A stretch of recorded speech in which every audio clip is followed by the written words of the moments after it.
catching a reflection in the mirror of something standing in the corner of my room, watching me, observing me. Is it my imagination or insanity? A strange hum, a flash of light. I'm overcome, nothing but fight. Otherworldly beings taking me in the night. I'm an extraterrestrial hostage tonight. I wanna run, but I can't move. What do I do? What do I do? Where are they taking me? Where are they taking me? I'm an extraterrestrial hostage tonight. I wanna run, but I can't move. I don't feel real. I wake up in my bed. Was it just in my head? Looking at my hand, there's something there. Inside of me, I'm feeling oh so scared. Confusion and nasty fear. It wasn't just a nightmare. So loud, so bright, hypnotizing me, figures lost in time. I'm tortured, surrounding me tonight. I'm an extraterrestrial hostage tonight. I wanna run, but I can't move. What do I do? What do I do? Where are they taking me? Where are they taking me? I'm an extraterrestrial hostage tonight. I wanna run, but I can't move. I don't feel real. I wake up in my bed. Was it just in my head? Where are they taking me?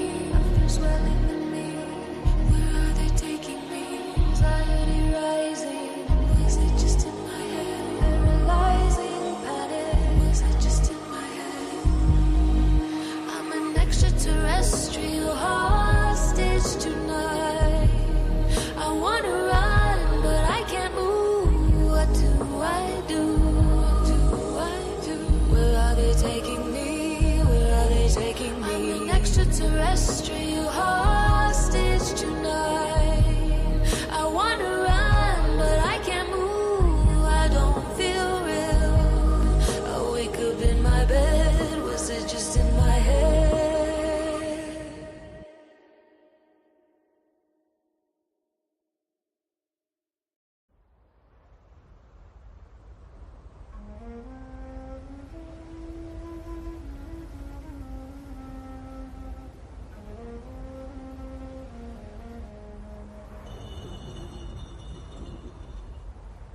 Entombed for 3,000 years, wrath growing in me.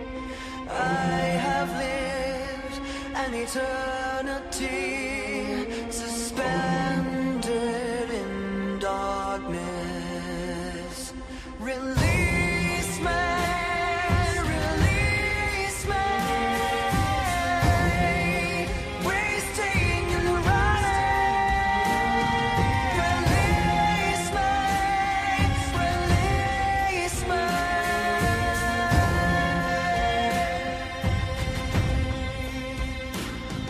Condemned and bound, the sands of time have run out. Curse fills the room, curiously open my tomb. Rising from the cradle of death, my sentence has come to an end. Release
slowly dead in me. I feel it come alive. The darkness brings me light. There ain't no stopping it, and you will never hide from me. Pain of the change. What have I become? A creature of the night. Ruled by moonlight. The pain of the change. This body's no longer mine. Welcome to Paranormal Round Table. I'm your host, Josh Turner. This is PRT. Join us in the real reality. We like to say that. Join us in the real reality because this is the real reality. This is it right here. Me with a killer whale shirt. That's the real reality, dude.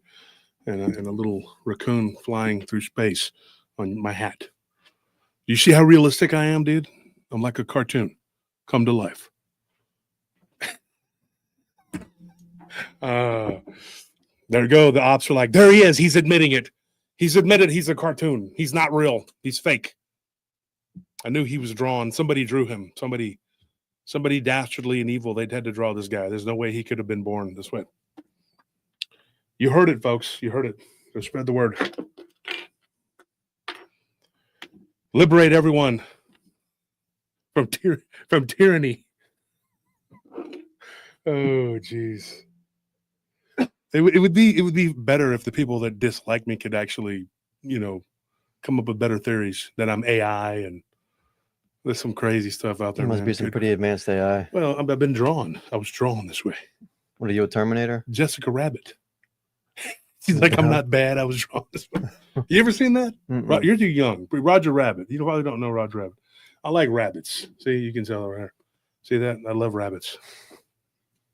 I like cartoons. As one of them said, I live in the cartoon world when I was a kid or whatever, because I played with G.I. Joes and Transformers. Well, it is what it is. I thought that the world was a certain way until I was 15, and then the world became something different. And that was it. I thought the world was a certain way, and I thought that all of these people that were talking about all these crazy things were just cuckoo for Cocoa Puffs. I mean, even your own grandma, and my other aunts, I thought they were just out of their mind. Yeah. I think this is crazy. These old ladies telling tales. You're going to tell me all this wild stuff about the Cucuy and Manos Peludos and whatever, man. La Llorona. It's because we'd be on our way to San Juan and I'm like back there going like,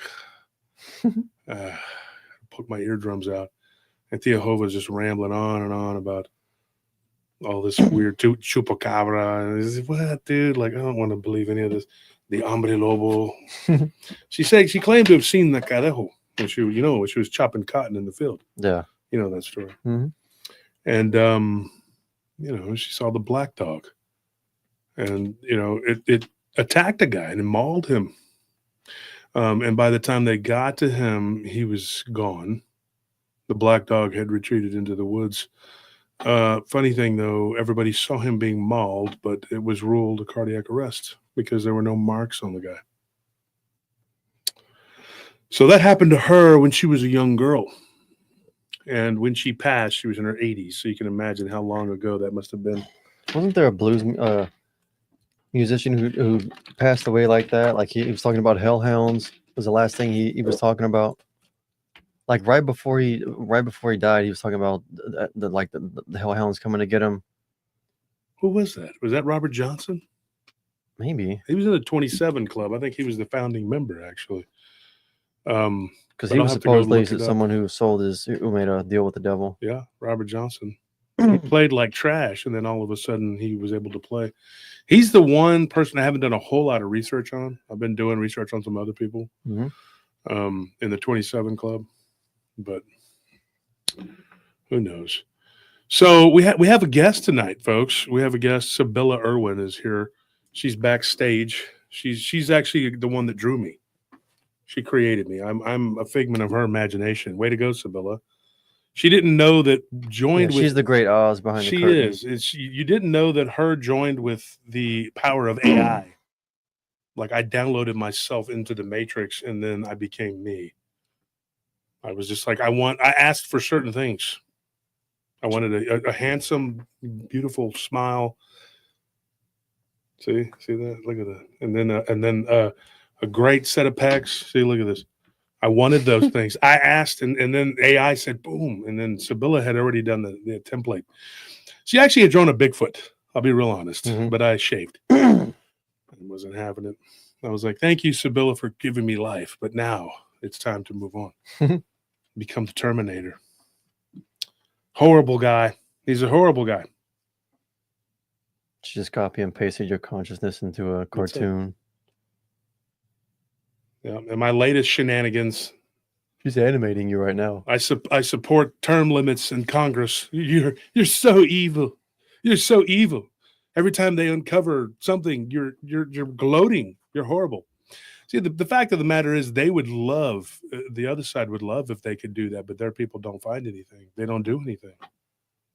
I mean, that if your man did what our man would do, you'd be like, yeah, it'd be all like cheering and jumping, and popping champagne corks. But because it's our guy, they're like, we don't care. He's cured diabetes and possibly cancer. We don't care. We hate him. We hate that guy. That guy needs to go. Get out here. Go. Boo. Boo. And then all of a sudden they're waving banners. We love cancer and diabetes. Yeah. We bathe in aspartame. They take showers in Diet Coke. We love Red Dye 40. RFK's got to go. Oh, shoot. Hell no, we won't go. Drink diet soda, we will go. He's like, don't drink aspartame, it's gonna kill you. They're like, go out, buy as much Diet Coke as you can, Diet Pepsi, drink it, give it to the kids in the parade. Drink the. Go home and take a shower in it. Fuck the fluoride. He wants to take fluoride away. Fluoride is good. I've been giving myself injections every day of fluoride in my eyeballs. I'm telling you, man, that's what they do. They run out and they go crazy. Just start eating toothpaste. They're like, I'm against the Maha movement. Yeah. I'm gonna do this in protest of Maha. They take bottles of Crest. There's a mass protest. There's a bunch of people out in the street eating toothpaste. Tubes of toothpaste. Colgate, like cereal. Drinking like the pure corn syrup. What is it called? The Carol. Yeah, brand, Carol whatever. syrup. Yeah. They're like the breakfast of champions. They got Fruity Pebbles with the red dye 40 and whatever. They're just eating it with toothpaste, and then they have the Carol the corn syrup. I'll use this on my synthetic pancakes. Yeah. Thank you very much. You wash it down with a big old glass of anything but ivermectin. Anything. Don't touch it. Don't do it. Don't do it. It might cure something. You don't want it. Don't get it on you. Don't get it on you. That's for horses. Yeah. And they loved them some vid, boy. They were just all about that. They're like, not Booster, what's up? They were just all happy dancing in the street. Yeah. Now they're all like, everybody's like, why are you all dying? What's going on? What happened? Can I help you, sir? How old are you? 24. I'm almost 30. I'm about to my exit's coming up. Right? What happened? You took too many. You took too much, man. Too much. You took too much. So let's get Sybilla on here. Let's see what's going on with Sybilla. Sybilla, how you doing? I'm good. How are you? Good, man. I'm good. I'm just clowning, just funning. Oh, I've been laughing my head off back here listening to you guys, especially the ivermectin. That was great. You don't want that stuff on you, man. RFK promotes it. Don't do that. Oh, I know. No, you're like spot on with all of that. It's just insane. Well, I wore this because one of my cohorts, he was attacking old Elon today. He's like, his rockets are always blowing up. I'm like, so does China's. What is it? We're not bagging on them. It's my little trash panda, little rocket. Yeah. He's doing one of SpaceX's. Yeah. That's one of his. Hey, but he was all great whenever it was green cars. Yeah. Yeah. Exactly. That's what's funny is I think he really trolled everybody because they're like, honey, we have to go out and get an electric car. You know, and she's like, why? Well, it's actually against Hitler to get an electric car. Wait until they find out who made Volkswagen. They're like, I did some research. We have to get rid of this electric car. Well, we can't now, honey. Our neighbors painted swastikas all over it. I never pegged them for Nazis. I mean, they had a rainbow flag. I never would have seen it coming. It's ridiculous. Just doesn't make sense. It doesn't. The math is not common coring. It's not working. Yeah. They're so mad. They're so mad because things are working. I've never seen people so happy. And now they're like, there's a new strain coming out. And they're acting like it's a new movie that everybody's got to go watch. Like my neighbor, he's very like that. I love him. But he's just so liberal. He's out there watering his grass, and he's not even watering the grass. He just wants to talk to me so he can convince me. He knows I have a show now, and he's spraying the street. Hey, neighbor. Hey, did you hear the bad stuff about Elon? I know you like him a lot. And I'm like, no, I didn't. What happened? Well, he's literally the leader of a death cult. I'm like, you know what? I like death. I've watched John Wayne movies, Outlaw Josie Wells, a lot of death in that movie. Gladiator. Well, see ya. I get in my car. I mean, everybody's got to go sometime. Everybody's got to go sometime. I'm one of those people you can't convince. Are you a vampire? Are you trying to live? Are you an immortal? Are you going to live forever? Because if you're a vampire, then we have a problem here. Yeah, he's very much. He's one of those people like a hippie guy. He's pretty cool. Like he hasn't like stopped being a hippie. Yeah. Like nobody gave him the memo that it's over. Yeah. That it's not cool anymore. Yeah, it's like, dude, it's over.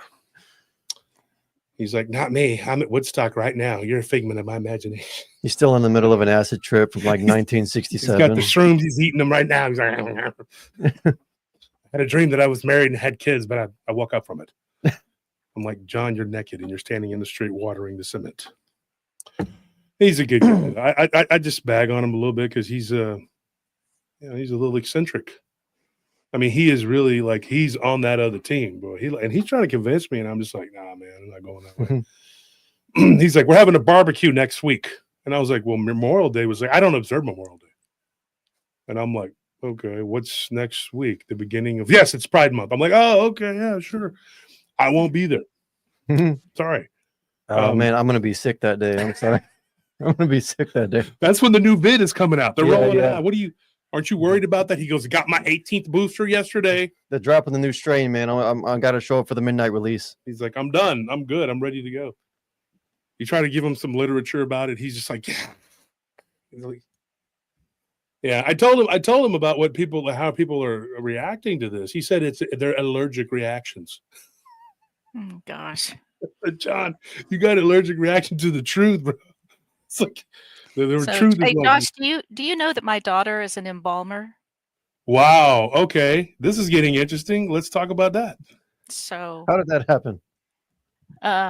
Well, she actually married into a family that has a funeral home, and she started running it, and then she decided to go back to school and became a state certified funeral director and embalmer. Yeah. So her father-in-law had been an embalmer for 35, 40 years. And they have never seen the clots that they are seeing from the people who took the COVID shot. Oh yeah, I saw that. And this is a for real thing. My daughter has sent me videos, and I mean, she has to be really careful because of privacy stuff, but she has shared, privately things with me that, because it used to take her about an hour, to embalm a body. And then after the COVID shots happened, then she started, these clots are in the jugular veins. They're all over the place. And so it, what used to be an hour to embalm a body now can be upwards of 2 hours because the clots are so full. And she has shown them to me. It's just horrific. And I asked her father-in-law point blank, I said, Larry, you've been embalming for all of decades. Have you ever seen anything like what she's pulling out of these arteries? And he says, absolutely not. So what does that tell you, folks? Mm-hmm. And do not get any more of these COVID, anything with MNRA. Just don't trust it. Very early on, there were some doctors that were coming forward that were trying, but they were deplatformed, and some of them lost their medical licenses and everything because they tried to come forward to tell people about this, about what was going to happen, that there was no way to turn off the spike protein once it, that they never figured out a way to do it, yet they were still going to inject people with these, with these MNRA, this technology. Mm-hmm. And so still people are, I just watched something on Twitter earlier this week where the spike protein 5 years out from someone who took it, or 4 years out, is still producing spike proteins. because Yeah, they it don't know won't how to stop. turn it off. It won't stop. Yeah. So it's just horrific. It's horrific what's happening, and the rates of cancer, of course, are going up, and Turbo cancer. infertility and all the myocarditis and all of that. And one of her best friends, they went to sonogram school together, and she is a sonogram tech. She's been doing it now for 15 years. And I asked her the same questions, and she's seeing all these clots in people's legs. And Yeah. she said, when we would see, clots like this, there was a certain kind of medicine we could give that person, and then 2 weeks later, they'd come back, and then I'd sonogram it again, and they'd be gone. She said, but with these things, since they're not blood clots, there's no medicine we have that makes it go away. They don't dissolve, these clots. Yeah. They have to pull it out of you. Yeah. Yeah. And so one of my, I'm not going to say who it is. It's somebody very close to us. He's an older gentleman, and he works with us, and he had to go in for he was having problems breathing. He had taken the jab 2 years prior. He ended up going in, and they pulled blood clots out of him. And his daughter was telling me, and I'm going like, she was one of the people that pushed him to get it. So I didn't start saying, hey, this is what this is, but I was like, what did they look like? And she was describing it, and I'm going like, he's alive. He lived. They cleaned out his arteries, but that's what that was. Yeah. I mean, I can guarantee and they you. first tried to say, oh, these clots are only forming after people are dying, but that's not the case. Mm-mm. That's not true.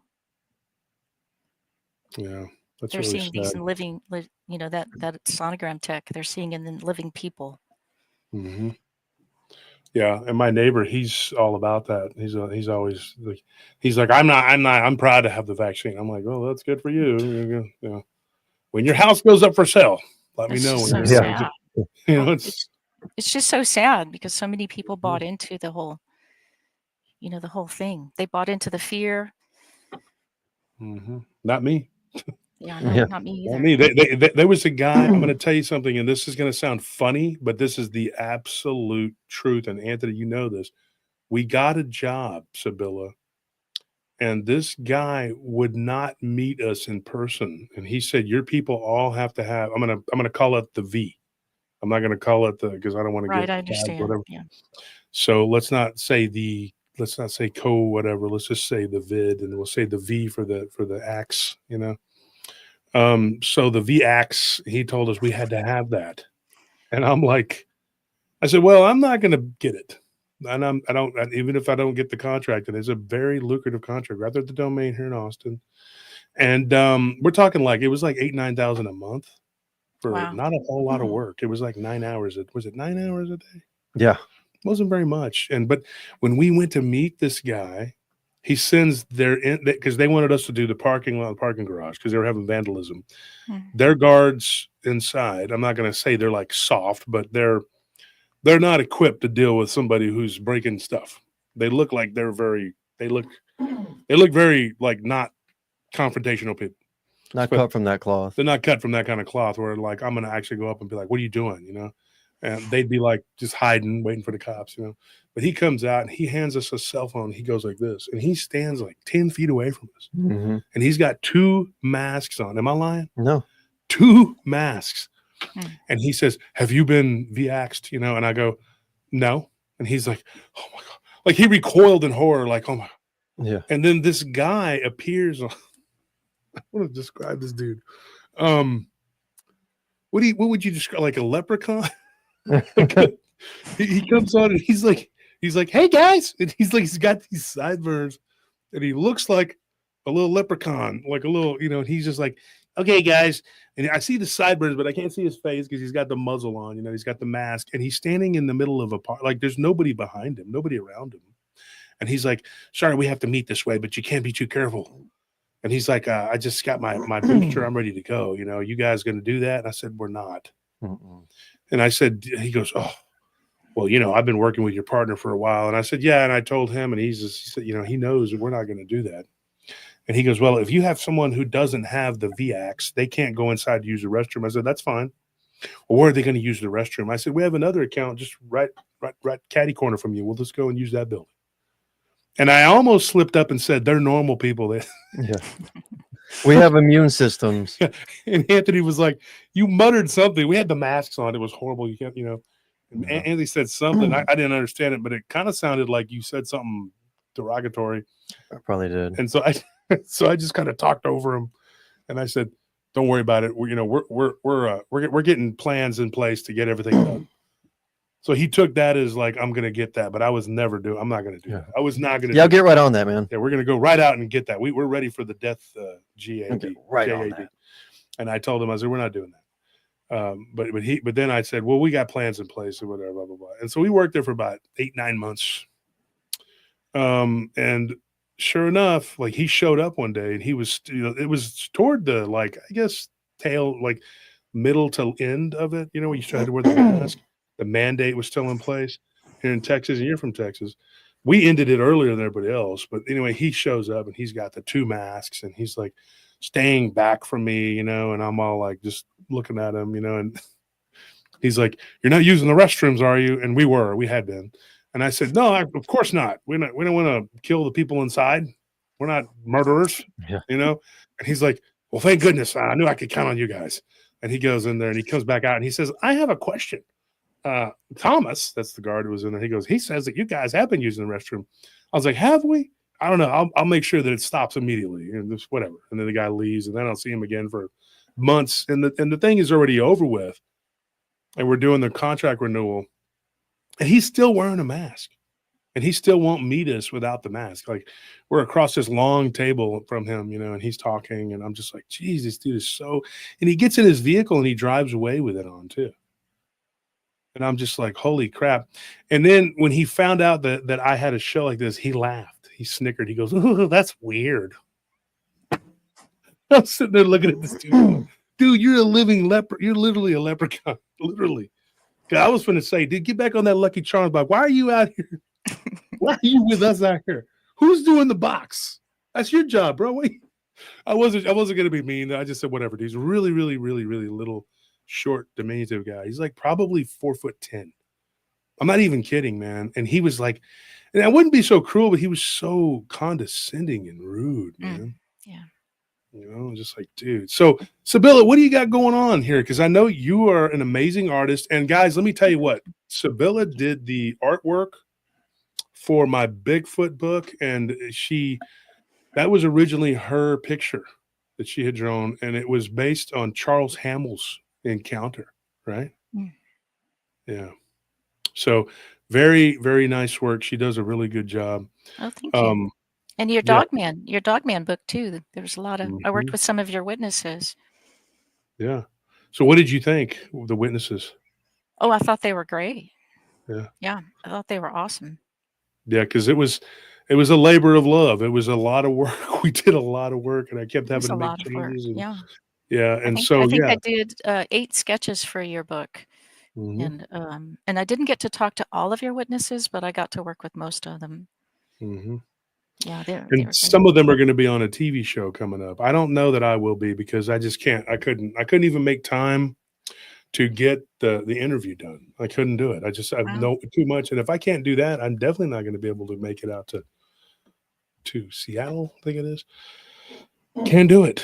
Got too much work to do, man. So tell us. I wanted to talk to you for a while, and so you have very interesting. You've had Bigfoot encounters, right? And you've also had alien. What we would be. So yes. I'll let you take the floor. What do you however you want to start? What do you think? Because it's like, have you seen paranormal things your whole life, like ghosts or? Yeah, it started when I was really little. There was a little man, like a little large cranium, normal, actually kind of small eyes compared to the cranium, but real frail body that would just materialize through the wall when I was a child. And it was all telepathic, and we were just having conversations. So, and I was so adamant about having this friend that Mom would have to sometimes, set a place at the table for him. Wow. and my brother saw him too, but I can't talk to him about the alien stuff because he doesn't believe in any of that. Isn't that funny? I mean, it's amazing how you can have people in your own family that you cannot have these conversations with, but that's literally the way it is in my family. So yeah, it started little, and you were talking about you said something earlier about you thought the world was one way until you reached a certain age, and then you realized, you know, eh, and that was so true for me, Josh. I really thought that everything that we had in the universe, I mean, when I was a little kid, since this thing used to just materialize through the wall, my paradigm and belief about what the universe was and about what reality was so skewed, that I really thought that we got to choose what we wanted to be when we grew up. I didn't realize I was locked into a human body. I mean, I really had a very strange idea of what reality was, and I had a similar situation to you, where one day it just kind of like reality slammed me hard when I realized I wasn't going to get to be what I wanted to be when I grew up. I was locked into this human form, and I was going to have to grow up to be an adult, and I didn't want to be an adult. They didn't look like they were having any fun. I didn't want, I didn't want to be that. But it's so strange when I think about the way I thought reality was as a kid, and I know it all comes from my my experiences with this alien that would show up, and that was just part of it. I mean, when I was a kid, I really didn't understand about dreams. I thought the alien encounters I thought they were just dreams, and nobody else was talking about these, so I didn't talk to anybody else about them either. I just thought, when you're a kid, you think everybody's life is kind of like your own. You don't, and I was just this real imaginative kid, who had this great internal life. Um, I was just a really weird kid, but I mean, in some ways, I was perfectly normal. I loved horses. I was passionate about horses, and I had, great times. I had 3 brothers and a little sister, um, and Did I they would go say through the same thing, or was it just mostly you? my sister and I slept in the same bedroom, so she has some memories of some things. Um, like she kind of remembers something like underneath our bed, coming up over our bed. These like weird hands that are like 3-fingered, hands. Like she kind of remembers that, but I guess mostly it was just me. And why they just take certain people, I have no idea. What were the 3 fingers? What do you think that was?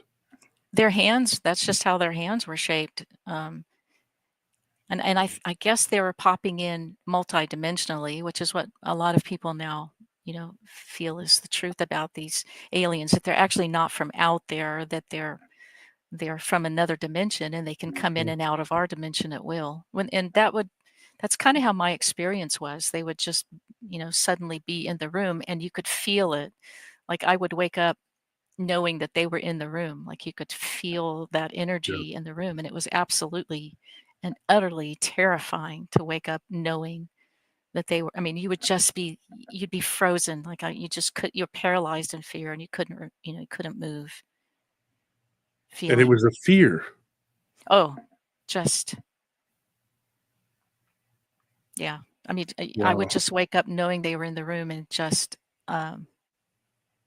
it's not a fear that, I mean, if you've never really experienced that kind of fear, I don't even know what to relate it to. It's because there's nothing like it. Like you're going to die. It's kind of it's evil. Like it feels evil. It doesn't feel like a good thing. It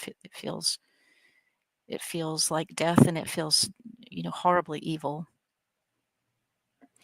And okay, here's the thing. When we were at the conference together up in Jefferson a couple years ago, and I sat right next to you for a couple of hours, and we just talked and talked, and I didn't feel any darkness. I can feel when people have a darkness or something on them or around them. Yeah. I didn't feel that from you. Now there was a person there. I'm not going to say who it was. It was a female, but she was kind of buzzing around, and I was like, I got not evil bad, but just unbalanced energy. I could feel it. Like she would come Yeah. to the table and blah blah blah blah blah, and then run off, and I was like, whoa, dude. And it would that energy would kind of go towards her. I'm not going to say who it was, and nobody's going to know who it is. But it was different. With you, it was not. I didn't feel that at all. I didn't feel anything. Just Yeah. and of course, all of our friends were there. Ken, Gerard, Law, Blackburn. When several people that we all have in common, and they all talk very highly of you. And then you're very well respected in the community. You don't have any real enemies. And it's not, you're not a unbalanced or angry person. You don't have that you don't exude that. So I think people like you, and when I was a child, I was very just pretty, like I think I was good when I was little. I got mean as I got older because the world hurt me, and so Yeah. you just hurt it back, and you just keep going, and it becomes a vicious cycle. But with you, I think that they were attracted to that light because they want that light, but they can't take it because they're evil, so they can't consume it. But it is something that they long for because they have to eat the negative because that's what they're on. Yeah. I So they just can't released a leave. video tonight of a woman that I've been working with for a couple of months, and she was being abducted starting at the age of 7, and she was taken every night for 2 weeks. God. And the horrible thing was, Josh, she remembered, like when they would put her back down in the yard, she had total recall of what had just happened to her. Like some of us are kind of blessed with um, Forgetting. not, yes, and I mean we kind of find out later because it starts bleeding through. Once there's certain triggers that happen, and then you're like slammed in the face with stuff, and then the memories start coming out like a waterfall, and it's so horrific. And that's what happened to her. She was actually watching one of my videos. um, it was his name is Mark Richardson, and it was a Sasquatch encounter, and it was a face to face where the Sasquatch actually rolled its eyes up, and he could see the green glow like it and then he got hit with infrasound. Well, when she saw that, and then he was frozen, like paralyzed in fear, that triggered her. And then all these memories start flooding out, because what you do as a child when these things are happening is you literally just um, you like separate. You kind of dissociate, and because you have to keep doing life and nobody is talking about these things, and you're afraid to talk about them with anybody anyway, and you don't know if they're real. I mean, she knew they were real. Her circumstances were different than mine. Her parents would find her, like her family would find her outside, and they kept telling her she was sleepwalking. Well, she'd never sleepwalked before in her life, and she still doesn't to this day. And one of her younger brothers remembers seeing this small alien that was the escort in the corner of their room. And Wow. this alien would give him and his little brother something to play with. It was like a silly putty, but like with a million lights. You guys need to go watch the episode, because I illustrated her story, so you can actually see the kind of aliens that she saw that was the escort, and then there's aliens when she was taken up into the ship. But you can see, because I created witness sketches for her.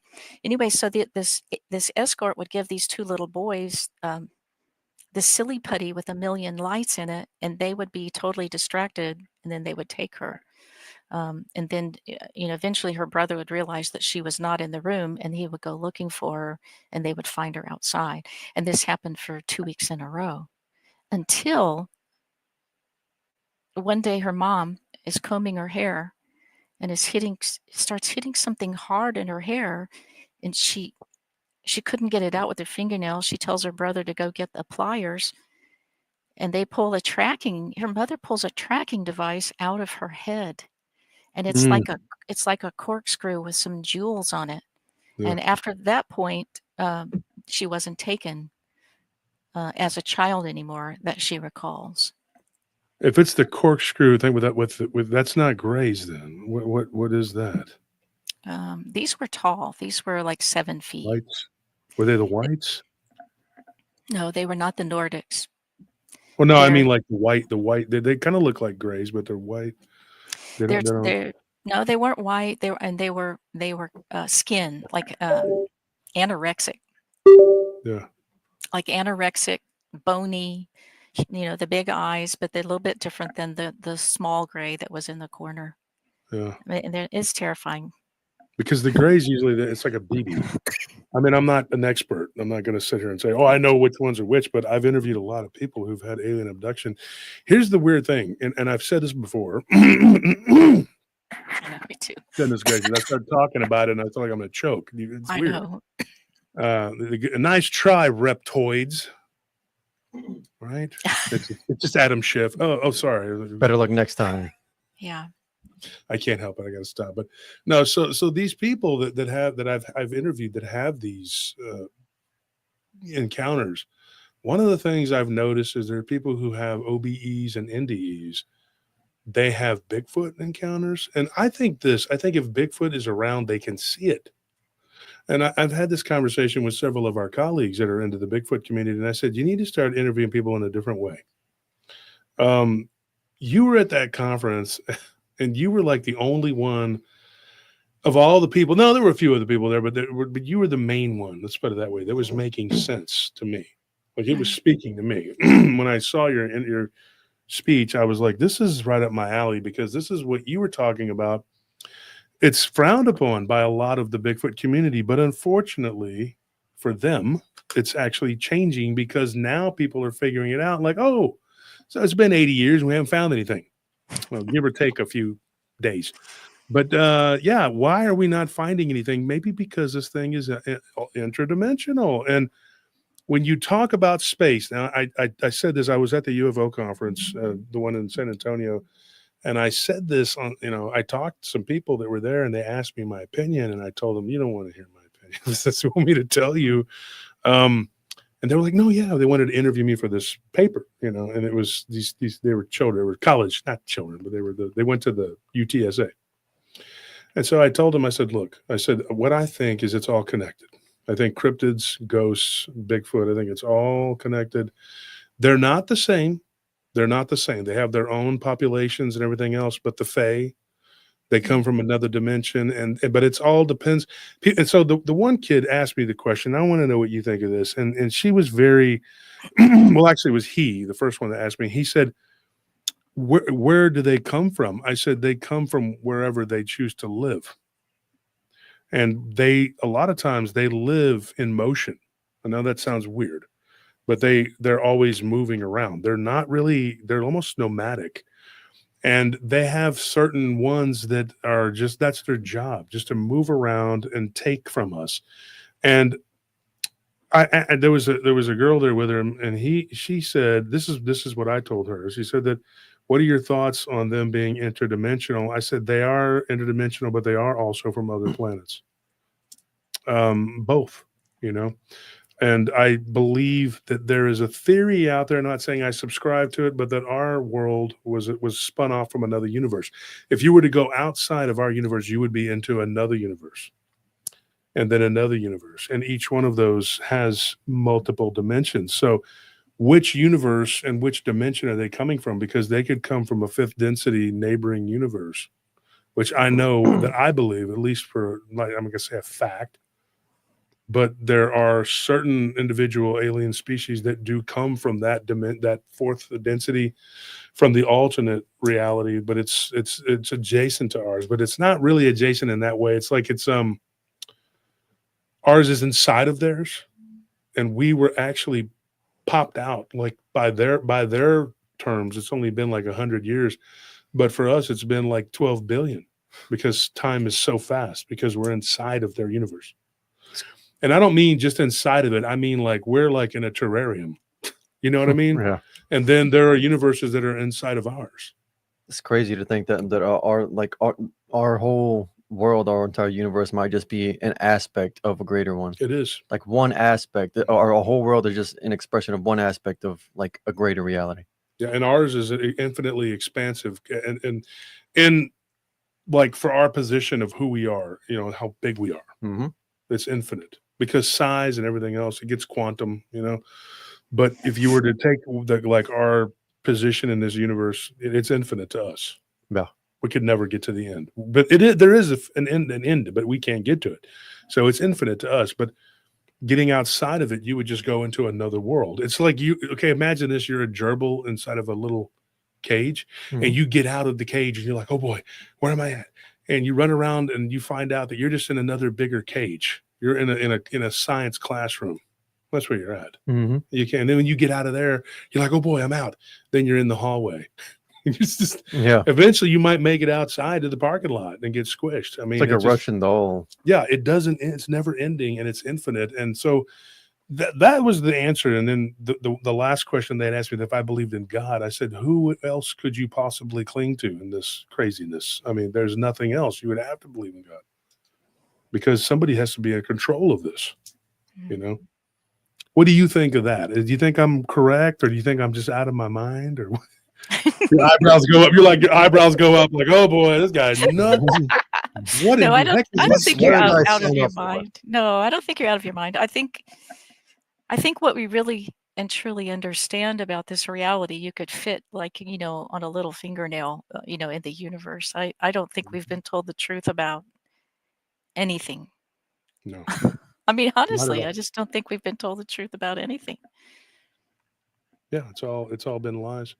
But And like, someone said in the chat, they were talking about Eisenhower, signing a treaty, the Treaty of Greada, about allowing aliens to take, human beings in exchange for technology. It's the crazy thing about that is I was told that back in like 1999 or 2000 by a man who was in all those dark programs. He was in one of the original remote viewer programs out in California. And I literally just ran into this man in Bandera, Texas, Josh, of all places. And him and I immediately just hit it off and started talking. Within 15 minutes, him and I were talking in a Dairy Queen, and him and I start talking about Egypt. And then the next thing I know we're talking about aliens, and we became fast friends. And then he started telling me about all the stuff he knew. And oh my gosh, I mean, he's the first person to tell me about Dogman. I mean, he told me all about it back, way back when it was ever a thing. And he didn't call them werewolves. He called them Dogman, and he told me that they were created by our government as a biological weapon. And, he actually had to go kill some that escaped from a lab in South America.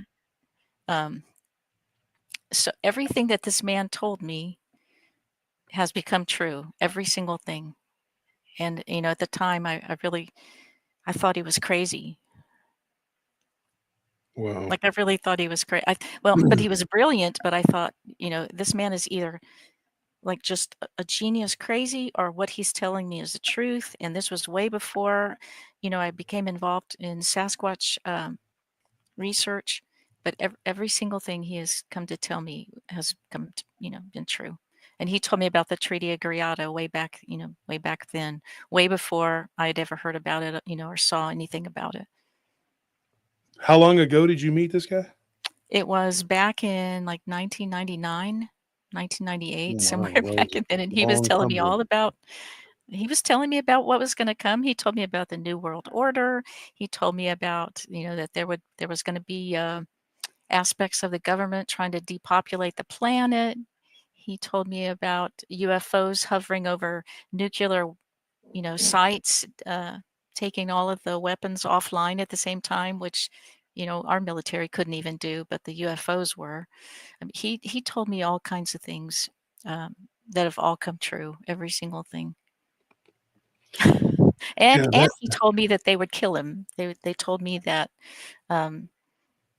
all of the members of his team had passed except for himself and another man, all mysteriously. They just knew too much. And he said that, and he told me, he said it would be either heart attack or stroke.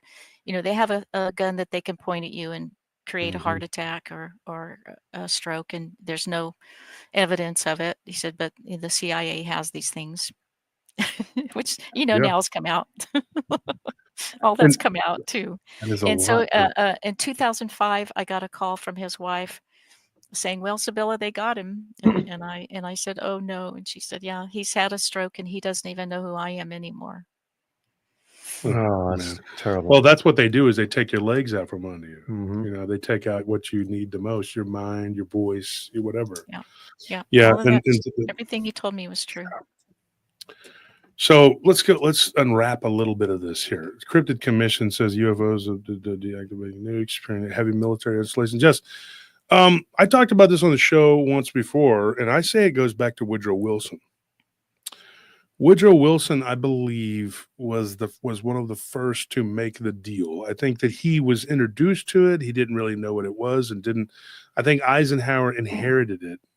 And then Possibly. before he died, he was like, beware of the whatever. Industrial complex. Yeah. But I mean, they were already, it was up and going. And I think that there was a guy in a group today, and I can't remember which group it was in.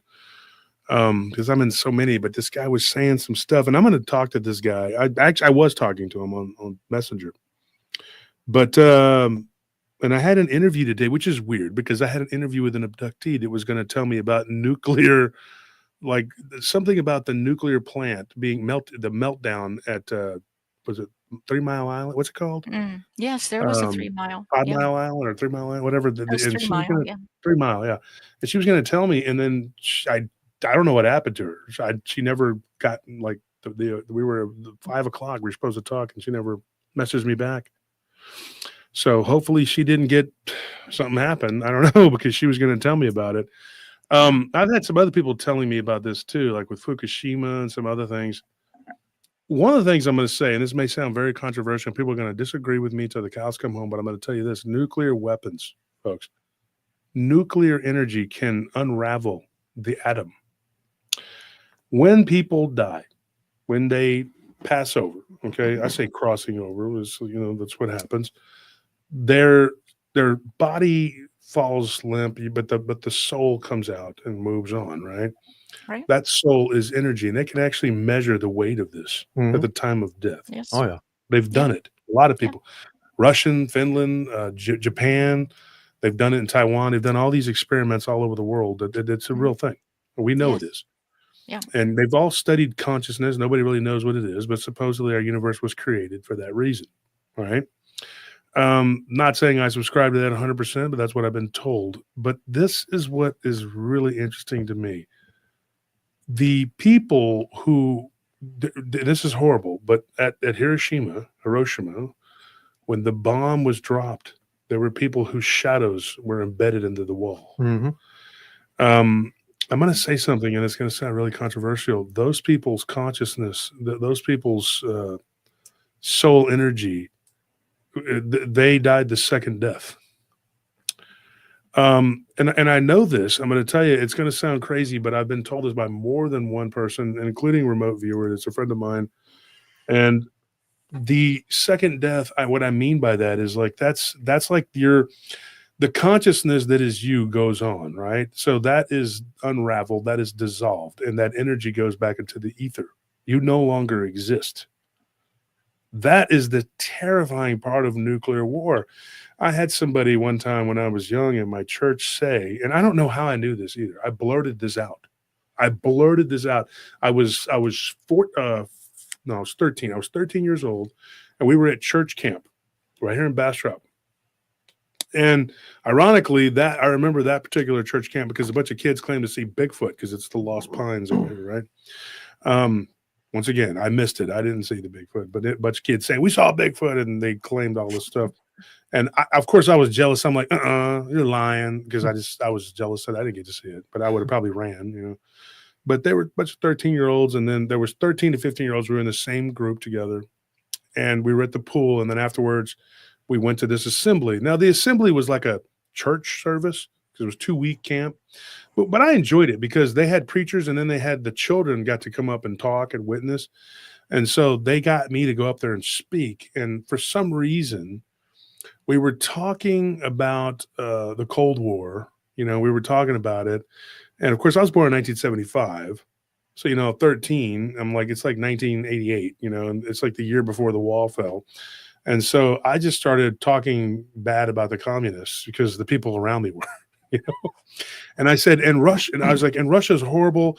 And I said some other things, and everybody was like, yeah, there's like 60 kids in there. It was a big camp. And I was like, and the nuclear weapons they use are trying to do something that only God should be allowed to do. And the guy was holding the microphone. He was like, "What's that, son?" And I was like, "They kill you." And they were like, "What?" And I'm like, "Of course they kill you." He goes, "But you can still go to heaven or hell." If you, and I said, "No, you can't. No, you die, and that's it. You're done. If a nuclear weapon hits, we're all there is no afterlife for you." And so this guy was taken aback by that, and he was just like, he looks at me, goes, "Oh, okay, go ahead and sit back down, son. You're just a crazy little boy." Then he kind of laughed and goes, "Oh, let's sing some music and let's have some music and sing some songs." And so everybody was looking at me like, "What in the heck was that?" And I don't even know where that came from. And like years later, I had some people telling me that this is the case. Like they believe that you literally, if a nuclear weapon hits, your soul is toast. You don't go on. You don't move on. Your energy still, it transforms, but your consciousness that would be going into the next life is gone. And that is what Jesus describes as the second death. Fear him who has the power of the second death, which is God. So I don't think that mankind is supposed to be playing around with these weapons. And maybe what I said, I don't know why I said that or where it came from. Because when I was 13 years old, I had no idea what that was. Like, I don't even know why I was saying what I was saying. Yeah. So what do you think of that? Do you think that's the case? That your soul is like obliterated from a nuclear blast. Is that what your question? Yeah, because I mean, like, does it literally take? Can it? I mean, in your opinion, because the alien presence had said that was the case, that you were not supposed to, like, they were not, like, we're not supposed to have that. No one is supposed to have those weapons because it destroys the soul, the essence of the soul. Well, they seem to be very, very interested in the soul. Mm-hmm. That seems to be one of the things that they're very. In fact, that's what the witness I worked with just recently. That's what she said. She believes that they are soulless, and that's one of the reasons why they're harvesting eggs and and making hybrid babies is maybe they have lost their soul and they're trying to recapture that. I don't know. Some people think that those aliens are actually us in the very, very distant future that are coming back to try to help us, maybe from obliterating our souls. I don't know. It would be, I think what it would be if they came back, it would be like a time loop. I mean, so I don't know if I buy into that. I've thought about that before. I don't know. I don't think that's the case. I mean, and then Kinzoku says, "Are the fires of hell more intense than a nuclear blast?"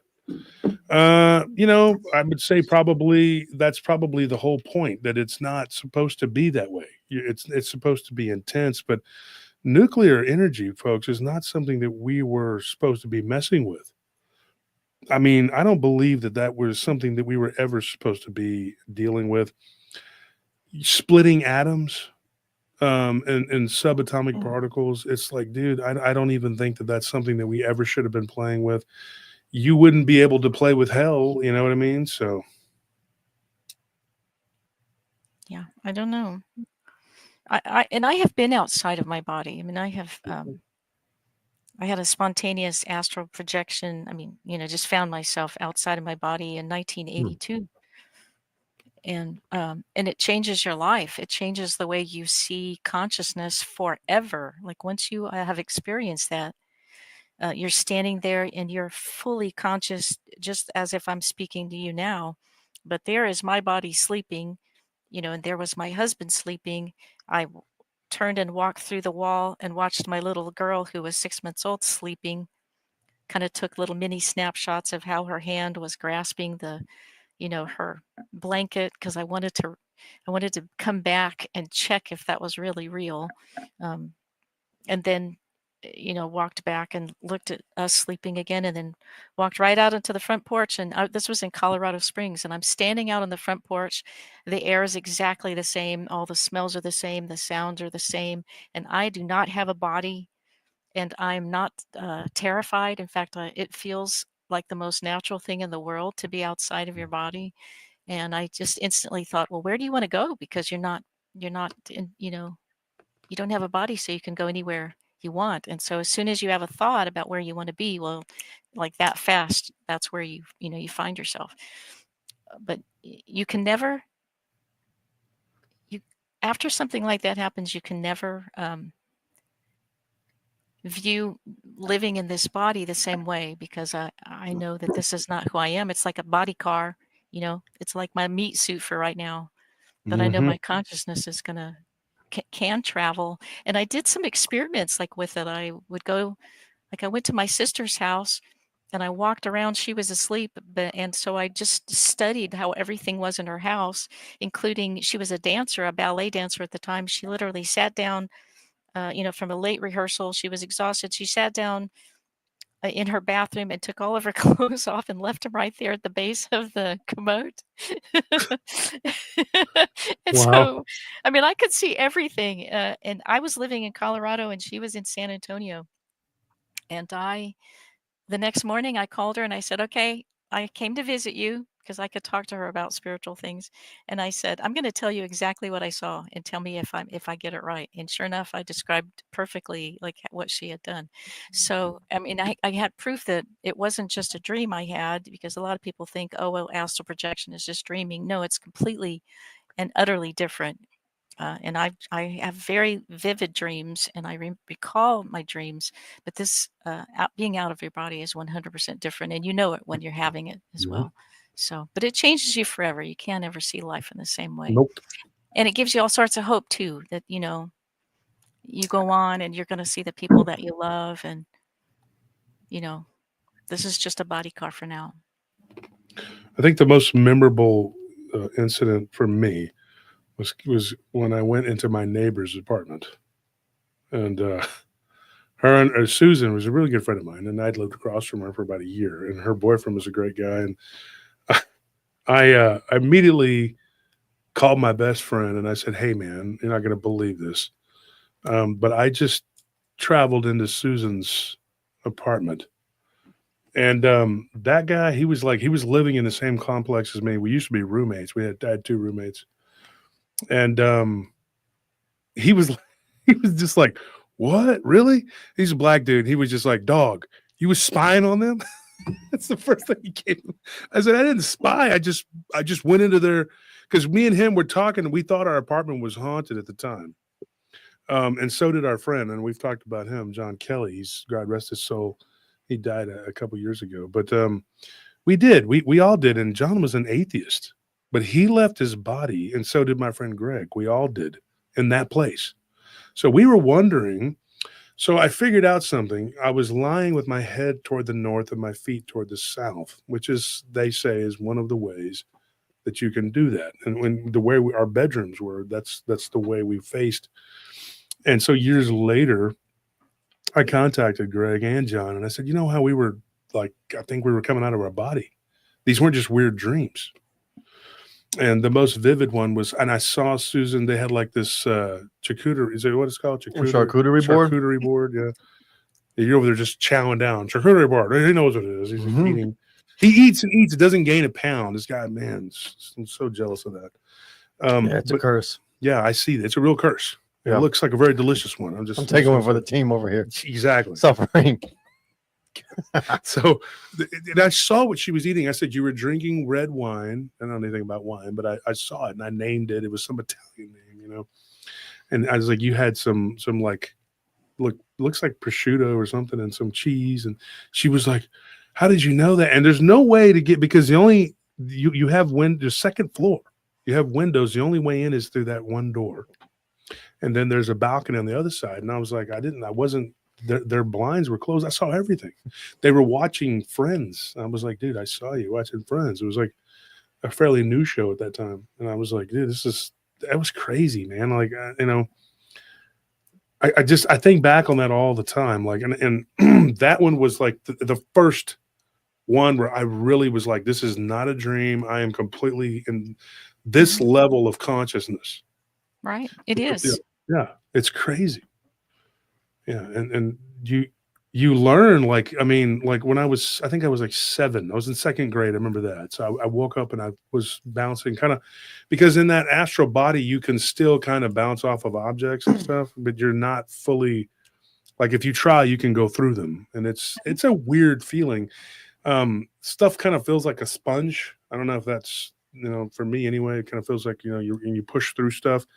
And you can go through a wall, and if you look and there's enough light, you can actually see, like, if it's daytime, because this happened to me in the daytime, and I could see like the insulation on the inside of the wall, like, and the studs.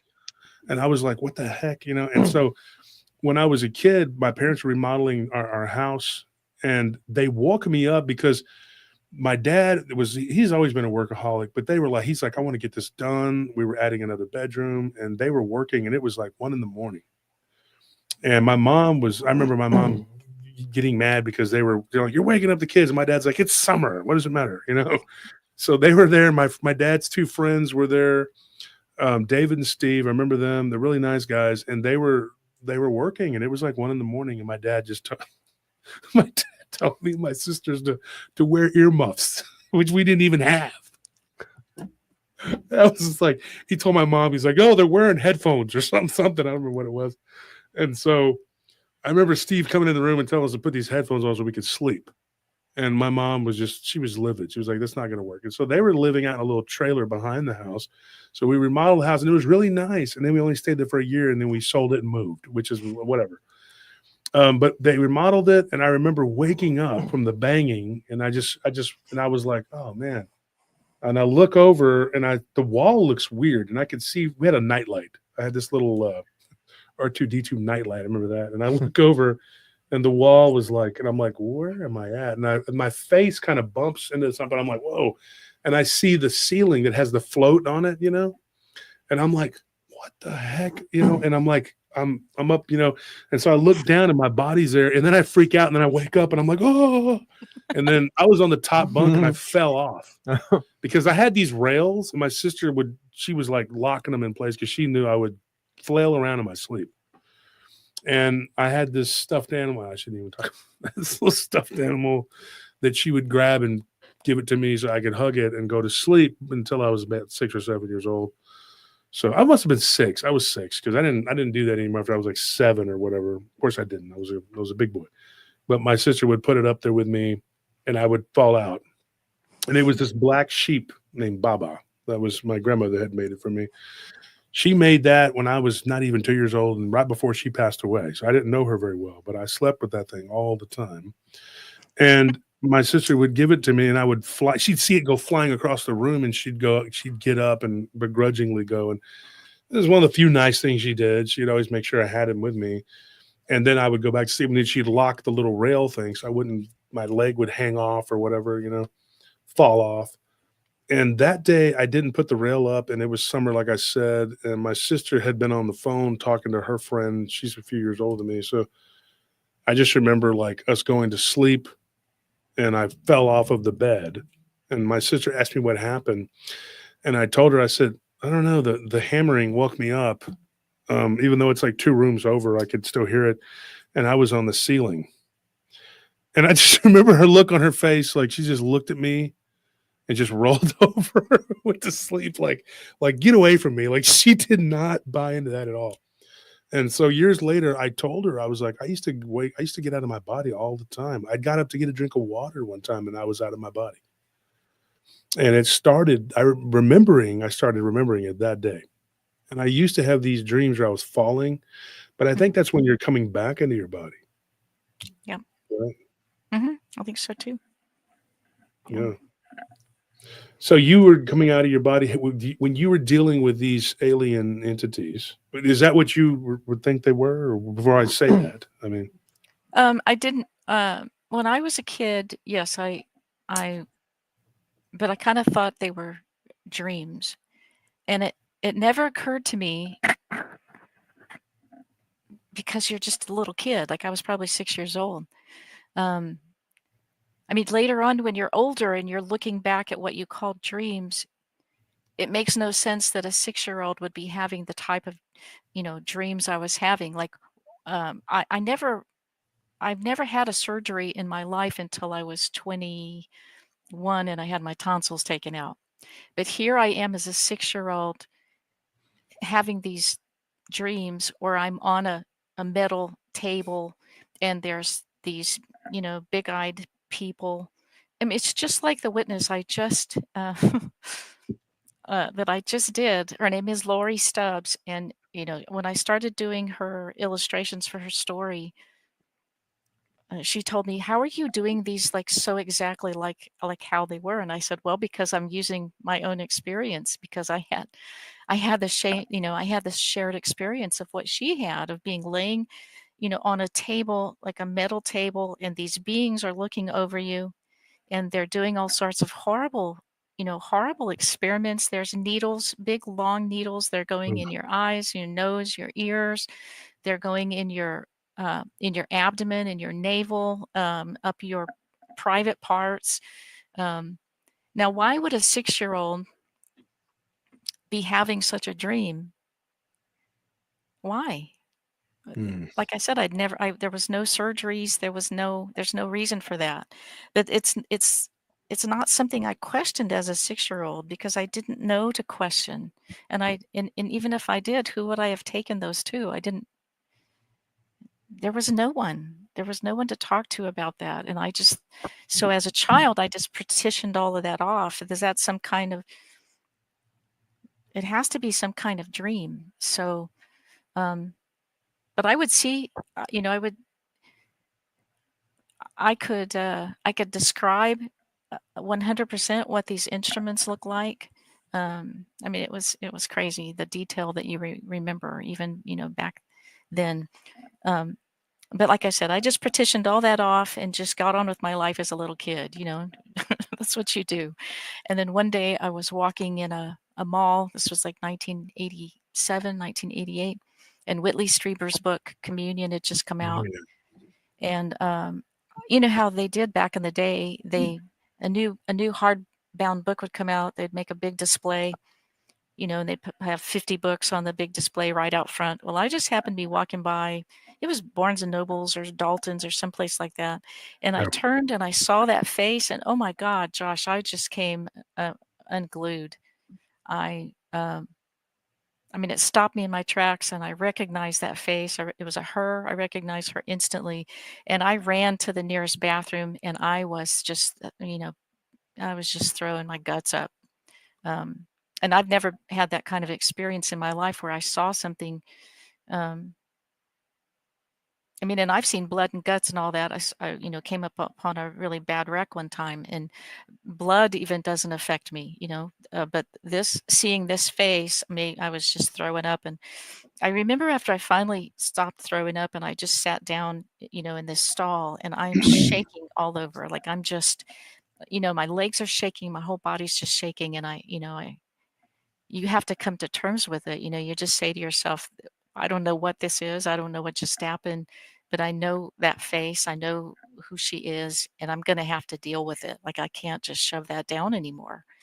And it took me, I finally got myself up out of the bathroom and went home. And then I was trying to remember, like, how do I know her? How do I know her? And then I would just get these horrible migraines. And I'd never had migraines before either. But I would just get these horrible headaches, and the only way I could get rid of them was literally to fall asleep. Like I would have to just fall asleep, and I would wake up and they would be gone. And finally, after however long it takes from a book to go from being hardbound to whenever they publish it in a softbound, I finally bought that book because I thought, well, maybe this will answer some questions for me. So I bought the book. And reading it was oh my gosh, it was so horrible. It was so confrontational because Whitley Strieber was asking the same questions, like how come I never thought to ask anybody about what was going on? I never talked to anybody about it. Why didn't I think it was weird? It's just the same things. And I couldn't keep that book like up. Like I had to keep that book face down. I could not look at that face.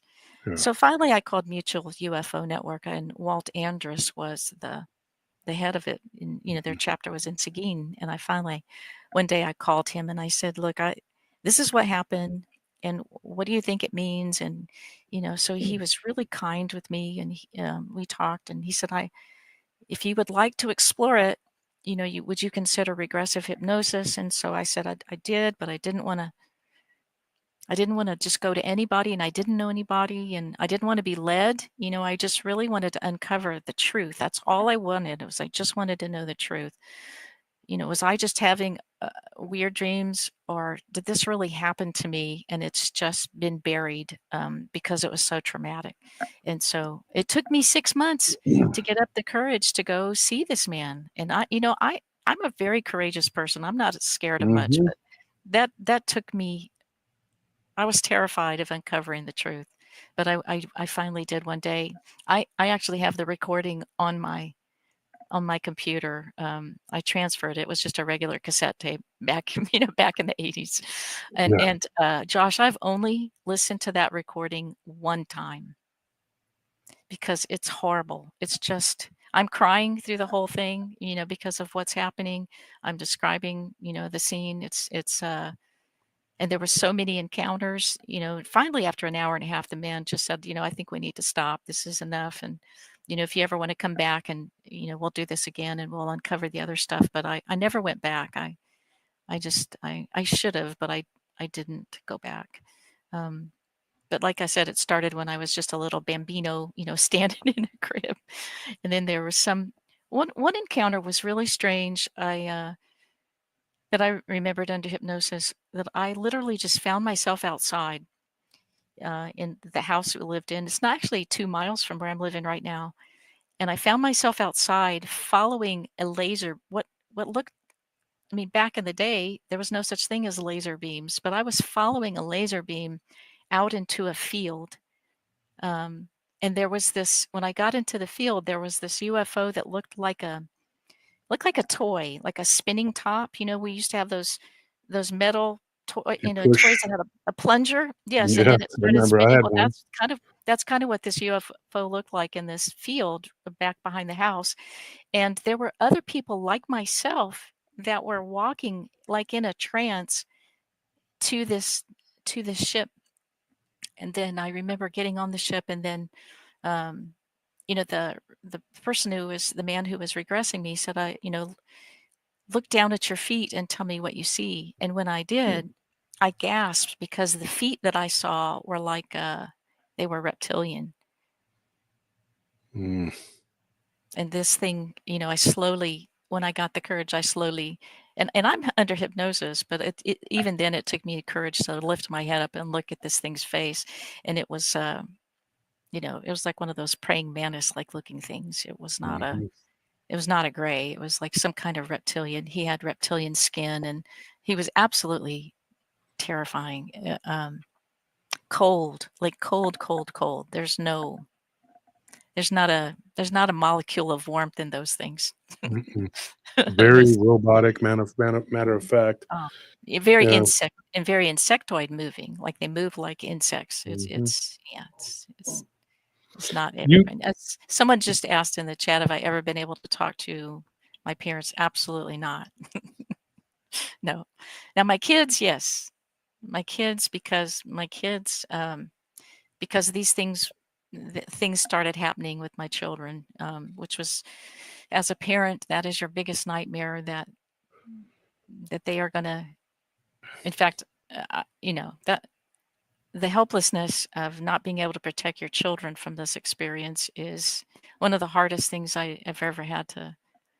It's harder than the death of someone you love, is dealing with the fact that you can't do anything about it. I can laugh about it, but it's not. It's awful. In 1996, 97, 2 of my children had marks on them. My son, I was in the kitchen making breakfast, and my son came in the room, and he had the strangest look on his face. And I said, "What's the matter?" And he said, "Come to my room." And so I followed him down the hall, and he sat down on his bed, and he pulled his boxer shorts down, and there was a triangular puncture mark in his groin. Mm. And I don't know, I came from the generation where we got the smallpox, and it was a round circular thing that Circular. Yeah, and it was like I guess they had some kind of needles in them, and then that would deliver the smallpox thing, and you would have these, you know, right after they did it, you'd have these raised where the needles went in. That's what it. That's it. Except it was a triangle on his groin, and he just looked up at me, and I'm like, oh my god, It left a oh, lot of scars on people. You oh can my tell god, people's age by that. You can tell oh, it's my sisters have that. yes, yeah, the smallpox, yes. So you know, here's my son looking up at me for answers because he's, how did this happen, mom? How did a triangular puncture mark end up here?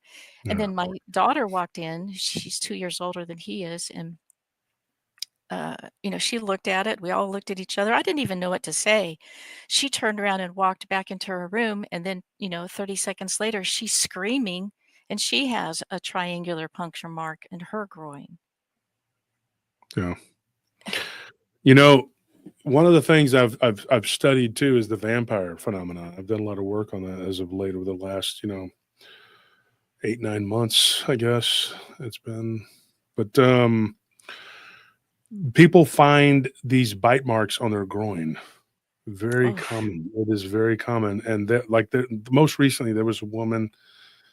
She's got a very unusual name, but I'll call her Hera. But that's similar to her name. But she was in New Orleans, and she she let a guy come back with her to her hotel room. That seems to happen quite a bit with these individual creatures, whatever they are. She had no recollection of that night. She woke up the next day. She thought she had been roofied, like we're oh, hipping them, yeah, and it yeah. wasn't, because her friends, and I've heard this before. It's like a repeating. What is it now? We've heard, Anthony, this same scenario about a dozen times already. Yeah. Maybe not that many, but it's been quite a, especially in New Orleans. And then there's certain hotspots. San Jose apparently is another one. I didn't even know that. There's like 3 we got out of San Jose. But once we talk about something on the show, and then people watch the replay, we get 10,000, 15,000, whatever it is. Somebody will always reach out to me with a story about this, whatever it is, whatever city. If we're talking about Sacramento, San Antonio, San Diego, it doesn't matter.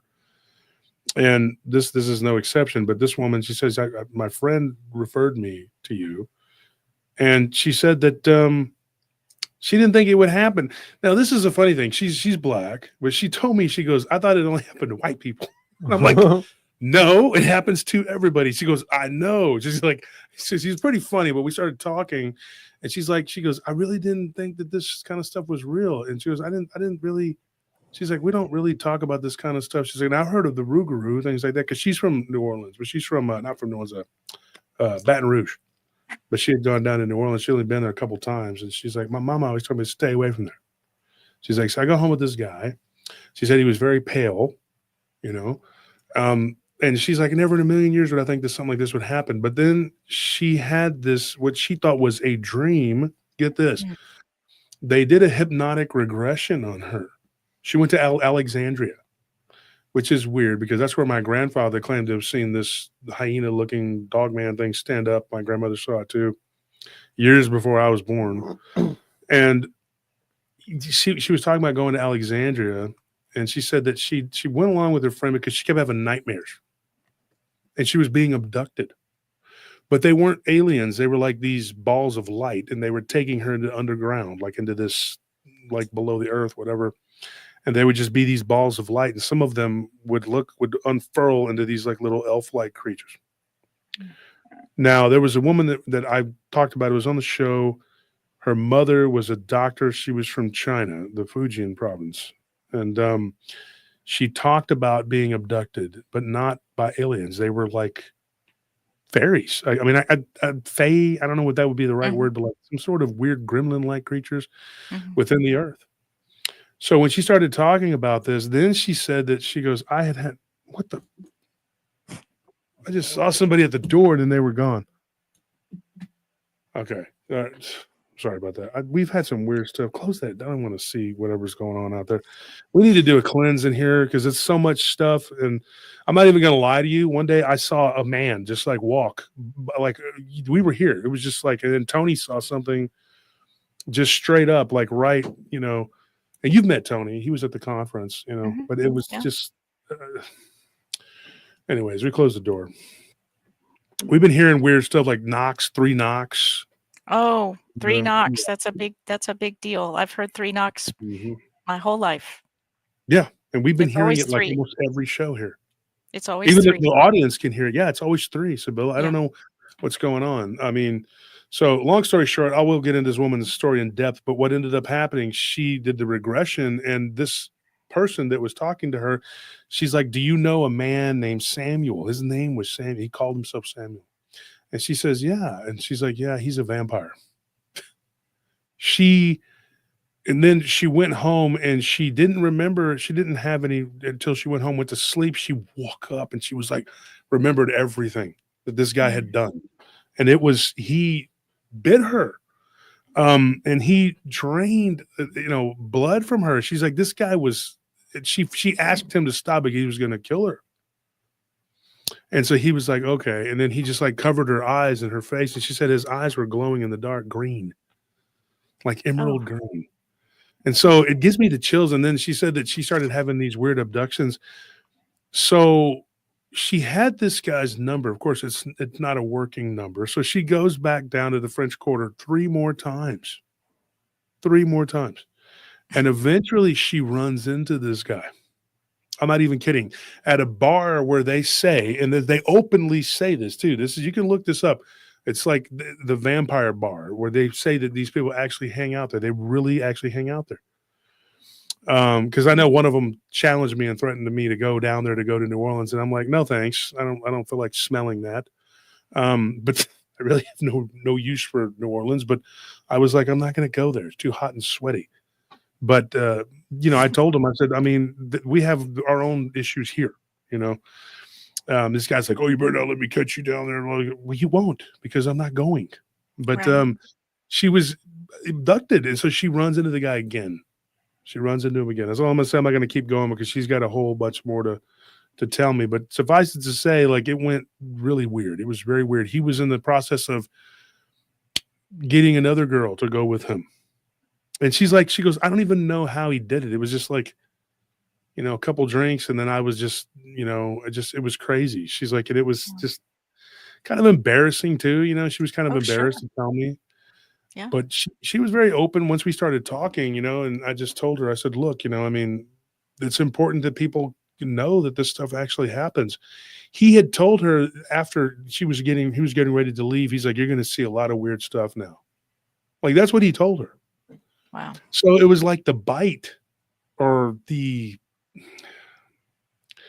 experience of it opened her up to all kinds of stuff. She saw a ghost in her apartment when she went back to Baton Rouge. She was like, what in the heck?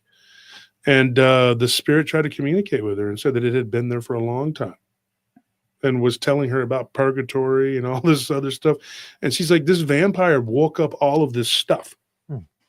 The same thing I think can happen with people who encounter Bigfoot or Dogman. They will, or they see it because they have that ability. They have what we call the ojo totaro, in Spanish. Not to be confused with el monstruo con ojo verde, the green-eyed monster. That's the green-eyed monster. I'm joking. And a lot of people that have had near-death experiences, they come back with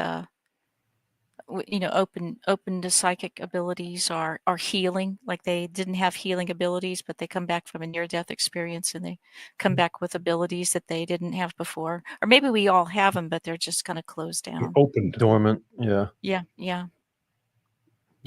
What you said earlier, here's the interesting thing. Nellie, my wife, she's always told me, she's like, when I was little, she has the cutest stories. It's cute but it's kind of like, good thing it didn't happen, But she was going to take one of her dad's saws. Her dad was like a carpenter, right? He did all kinds of work, and she was going to saw off her arm. As a little bitty kid, she was like, yeah, because she saw cartoons and she thought that it was going to grow back, and her dad was like, no, don't do that. But she was not just I'm going to do this. She was kind of checking with her dad, and dad was like, hey, no. That's not how this works, And so she said, when I was little, she was very like right brains. Like, she was very she's very creative still to this day. She has a lot of like she can make decorative elements. Like she bought this picture frame thing. It was like really pretty. And I'm like, wow, I would have never thought to do something like that. Like I could have sat on this earth for 1,000,000 years and that thought would never come into my brain. And I would just be going like, how do I do this? I would never have thought it because I'm not that way. I'm a little more analytical, but she was like, she believed like you could grow up to be whatever you want. Like this is how the world works. I guess I was smacked with reality at a very young age because my dad was, he didn't understand, he didn't know how to raise kids. First of all, he wasn't prepared. And, when I was little, I would cry and he was like, how do you make it stop crying? He was that kind of guy, he just didn't spank me. I'll give you something to cry about is what my dad used to say. Mm-hmm. And my dad did. And so he would get a little aggravated with me. And he was not a nurturing, loving, very good provider, Right. And my mother was not the antithesis of that. She was just a little less aggressive than him. So I didn't really have that. So I just kind of was like, that whole creativity thing. Yeah, that's going to be on the shelf. You're going to learn math, science, history, those kind of things. And I did. And I excelled in school. But it was not like with Nellie, she grew up out in the high desert and she had this, imagination, and she was very good at, just keeping herself company. You know what I mean? She didn't really relate to her siblings. And she was one of those people like that kind of wandering, like free spirit type person. She lived on the beach for a while, that kind of stuff. That I could understand because I did that too. I kind of was like, I just roamed around, It's a little more scary though. When you look like me, you're like, hey, I'm just been roaming the earth. What's up? You look at Nelly, you're like, oh, that's so cool. With you, you're like, are you a serial killer? You're like, no, do I look like one? And they're like, yes, you do. You absolutely do. And you're holding a knife and a deer paw. What are you doing with that? Wonder what he's running from. What are you running from? But you look, it's a little different for me. It's a little more scary. I've had people tell me, you're a little scary. You're, 6'4". You've met me in person. People are just like, yeah, he's a big guy. But I don't try to be. But I never got to have that sort of like, let me just use my imagination thing. That never worked for me. And my wife did, and she was like you. And I think that the thing is, when you're a child, you really believe that the world is so malleable. Why is that? Why is it that when we're little, we think that the world, is just this? I was reading this thing, Christina Ricci. She's an actress. Everybody knows who that is. And she was like, I still to this day get that childhood fear of this magic door opening in my pool and the shark coming through from the ocean. And I laughed because as a child, yeah, you're like, what if that happens? What if that could happen? What if because I used to be a swimmer. I used to like to swim. I'd swim a mile. Remember, I used to swim a mile like every day. I used to swim a mile until I found out that it enlarges your heart by doing too much cardio if you're big. And so I cut back, but it was every day I would swim a mile and I would be like, what if I just transported and I'm in the middle of the ocean? It would be like the biggest nightmare. Mm-hmm. And you have those thoughts, and I'm wearing like the snorkel mask and I'm like, I take it off and I'm like, oh, why am I thinking these weird things? It's so, so you push it out of your mind. But as a child, you have these fears because it's like the world has not made you, like, it's not set in stone. That's right. Like anything can happen. And Nellie had that for years, all the way up into her teens. She was that kind of a person. She told me that. Mm-hmm. And I just looked at her and I thought, man, you're crazy. I'm joking. No, I looked at her and I just thought, man, that's awesome. I wish I could have been me. Like I could have kept that, like that child of me. Because I could go outside and play by myself when I was little and I would just be perfectly fine. Lived out in the country with a bunch of animals. And I didn't always have playmates and stuff. And I did sometimes, and I got invited to sleepovers and things like that. And I wasn't like the one kid that was picked on. I was bullied, but like we were all bullied by the older kids. You know what I mean? There'd be like 3 or 4 of us getting beat up. So at least a rite of passage. Yeah, I had friends getting bullied with me. So it kind of helped a little bit. Like, well, at least you're getting beat up too, but it wasn't just me. But I did have this kind of a smart mouth. So I would say things. And I remember one time when I was a kid, and I still to this day don't know if this really happened or not, but I envisioned this tree branch smacking this kid, and it happened. And I told my friends Keith and Dennis, I said, that really happened. To this day, Keith's like, no, it didn't. And I was like, yes, it did, dude. And then I talked about it so much that maybe I convinced Dennis that it did happen, but he goes, I thought it did, but maybe if you didn't. And he's like, no, it didn't. The kid ran into it. I said, yeah, but I thought about it before he did it. He goes, yeah, because it was hanging down. How could you not? But, you have that imagination where I would like to believe that I made that kid get hit with it because he just beat us up, and tore down part of – well, he didn't tear down our treehouse. It was a piece of crap anyway, but he tore one of the steps off of it, and threw it at us. And so I was mad, and so I was like, I hope that tree branch hits Kelly. And his name was Kelly. And then it hits him in the head. And then years later, we were friends because he was only like 3 years older than me, and we were in high school together. And I was like, we were on the same football team, and I told him, I said, hey, man, I'm sorry about the tree branch. He's like, what? I was like, you don't remember when I was like 11 and you were like 14 or whatever? You shouldn't have been picking on us anyway, but, you got hit in the face with a tree branch. And he goes, oh, yeah. He goes, you did that? And I was like, yeah, I did that. And he was like, at that point, it was like we were more on a level playing field. Like he couldn't really, and he was like, well, why? And I was like, because you were picking on us. And he's like, yeah, but how did you do that? I just ran into it. I said, yeah, but I thought it and you did it. I made you do it. And everybody laughed. They thought I was everybody on the bus is like, oh, Wolf, you crazy, man. You just talking crazy. No, but I did. I envisioned it happening, and it happened exactly the way I envisioned it. Or was I seeing the future? Like, what was that? But is that a child still thinking, man, I can do this. I can make something happen.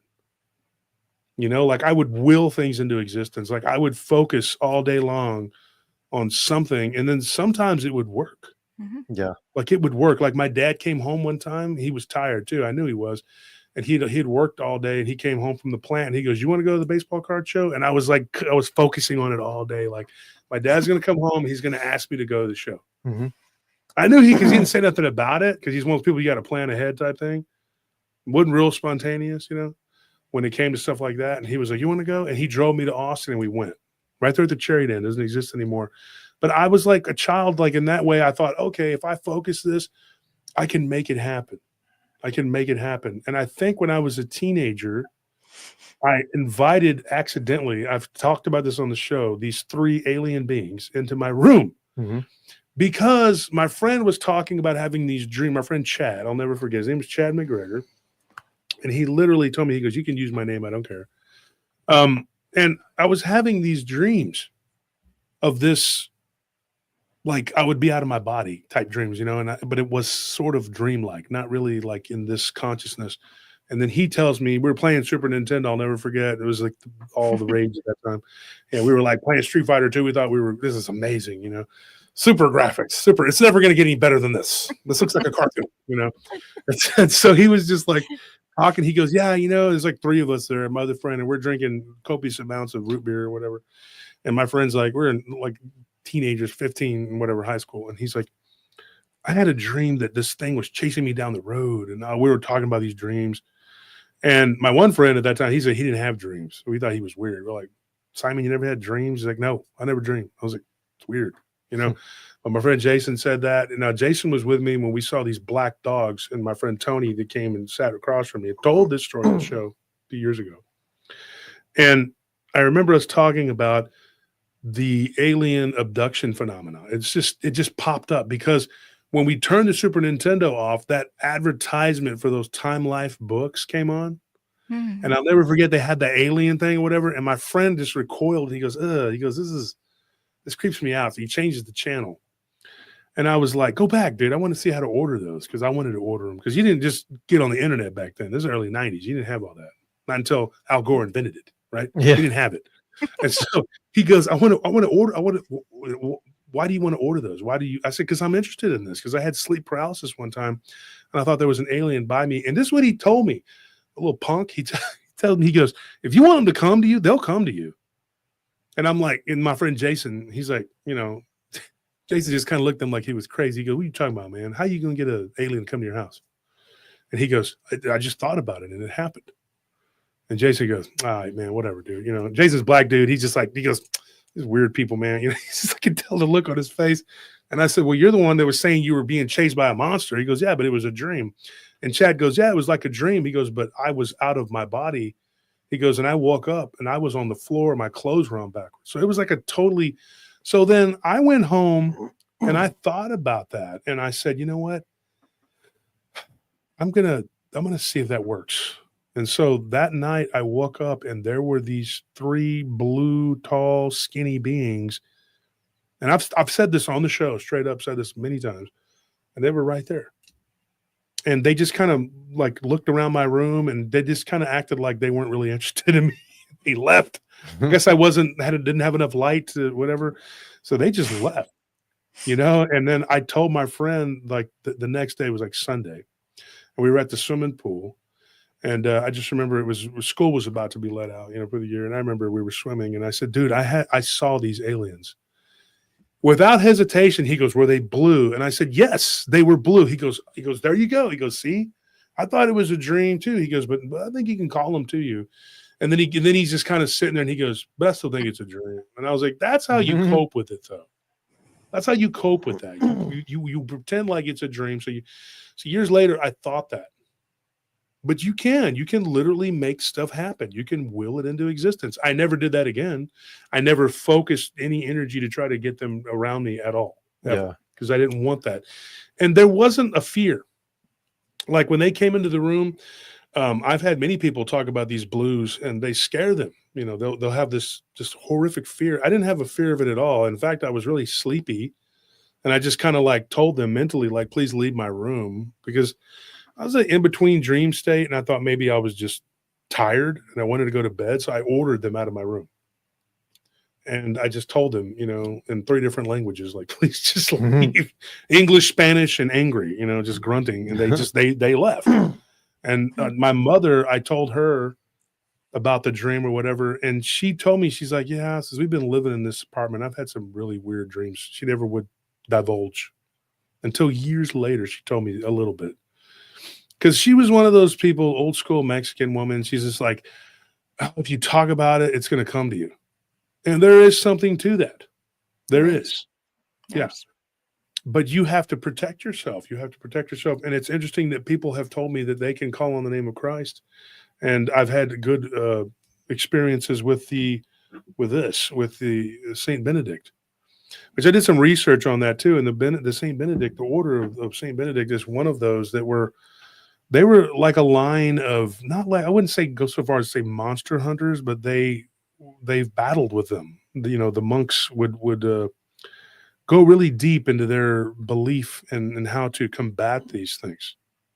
And I wonder if the demons and the aliens are the same, or maybe if they're cut from the same cloth, but they're definitely different, but they're still kind of cut from the same cloth. What are your thoughts on that? What do you think about that? Are they similar or what? I don't know. A lot of people have told me that they think they're demons. Something trying to snatch your soul, that kind of sounds like something a demon would do. And in their presence, it feels that way. When they would show up in the room, it instills that kind of fear in you that you're about to die. Yeah.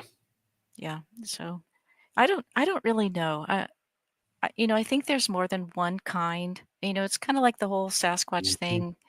I think there's more than one kind of these beings. I don't know. There are some people who believe that there's, groups of aliens that are trying to help mankind. That's the experience with the female that I had. She actually was kind of compassionate. Like it was like she was trying to train me. She was trying to, like, I would get lessons from her. And she would actually take my face in her hands and communicate with me that way if I'd done a good job. So sometimes it was like I was going to school to be trained to do stuff. It's weird. So are there more than one kind? I think there is. I think there's a lot of agendas, a lot of different agendas. I think there are demons, and I think they do occupy sometimes different forms. They can be whatever they want. They can look human. They can look Sasquatch. They can look like a dog man. They can be, they can take the form of anything. So not everybody has bad experiences with the whole ET thing. So. But yeah, when was the last time that you had an experience with these things? The the last time that I knew they were around, I had an experience a couple of years ago, and then in the national forest in Georgia where something landed on the roof. I don't know what it was. Wow. Yeah. I spent 4 months in the Cherokee National Forest, the kind of solo camping. I mean, I had teammates that would come out, some weekends and spend some time with me. But I was literally a little 19-foot camper out there doing Sasquatch research. And there was a time when something landed on the roof. Talking about it just sounds so weird, but something I heard the sound of like great wings, which sounds so crazy. No, it doesn't sound crazy on PRT. Believe me, Well, we're pretty seasoned the here. national forest is like where I was staying. There's nobody lives there. It's a national forest. Yeah. There's no there's no electricity. You're totally off the grid. And the part of the forest I was in, there was a beautiful creek nearby and a Forest Service road, and that was it. And like for the first month I was out there, the only time I would see people, was on weekends when people would come out and trout fish. But then I moved deeper into the forest. But anyway, this one night something landed. Like I heard great wings. I mean, I was asleep, and I heard the great wings and something, and I felt my camper do that. The shake, and something landed on the end of the camper. Terrifying experience. Like I couldn't go back to sleep. I didn't go back to sleep for the rest of the night. What I was mean, that? I have no idea. They're so teeny tiny too. Like, and you didn't feel any fear out there at all, just being by yourself. Yeah, no, I really didn't. I didn't have a whole lot of fear. In fact, the only time I was terrified that night, and then I was terrified once because of a storm that came through. That the wind was blowing so hard, and trees were falling over, and I just thought, this is going to be the end of me. Like they're going to just find my camper squished like a tin can. um, I've never heard the wind sound like that. It literally sounded like a jet engine, going over the camper. It was terrifying. And then there was a time with a man that scared me. Like I was more scared of, human beings out there than I was the Sasquatch. Yeah. Anyway, the last So, time I know for sure that aliens had done anything was back with my children when they left those marks on my children.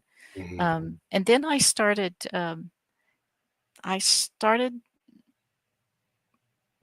In 2012, I was working with a woman who was a psychic, and she said, you've got something attached to you, and I want you to start praying, hourly, daily, and ask Archangel Michael, to put his wings of protection around you. And so I did, man. I started praying and praying, and there was a lot of paranormal stuff that happened in the house I was in, which was connected to Sasquatch research. It was the Erickson Project. I was living in a house where the Erickson Project happened, which had a 25 year history of Sasquatch interaction with the people that lived in that home. I mean, I've gotten to do some really, really cool things. I mean, to live on that property for 5 years was just an amazing experience. And there was paranormal stuff happening in that house all the time, which begged the question, is this related to some entity that, ghosts that were here, or is this Sasquatch related? And there was someone in your chat a little while ago that says it's all connected. And I really do think it is all connected. But there was a lot of paranormal, like stuff literally would just move on its own. Mhm. And I'd never Yeah. had that happen before. It's crazy. That we were introduced to that very suddenly. Me and my brother, we went into an investigation. Like, oh, we're gonna go. These people had a dog man on their property. It was coming Oof. around, and I've said this before on the show, and I'm just telling you, and the listeners probably already know, but unless they're new. And we walk in, you kind of go in through the back door, like it's out in the country, and it's out near where I grew up, and so we go into the back door. I knew who these people were, but I didn't know them, like I knew who they were. They were a few years younger than me, and so we went there and not knowing what to expect. And we go in there, and they had one of those ninjas, you know. We have one too, but like it just started going, and the lid went up, and we were like, "Whoa!" And then the dryer. This is weird. Me, you know, Lyle, a mutual friend of ours, Lyle Blackburn. Lyle had when he talked to me about the house that he had moved into. I thought the house he used to live in was pretty creepy myself. He said nothing happened there, but it was kind of. I thought it was kind of creepy. But it was the house he moved into. He said, "Dude, it's you know how Lyle talks. He's like, it's haunted, man. You know, it's like." And he starts talking about some of the weird stuff that was happening to him. And one of the things he said was the washing machine had bounced out and turned around, and it was like that's. And I told Lyle, I was like, dude, hold on, what? Because that I saw that myself with these people, and the lady of the house was just like, oh my God, you know, this is what we're dealing with. And I'm like, I thought you said it was like a dog man, you know, like I was still kind of like learning about, you know, like, hey, there's a connection. Maybe I didn't know for sure, you know, Right. that drove it home real fast. And my brother's just very blunt with stuff. He's just like, you got poltergeist, dude. This isn't dog man, you know?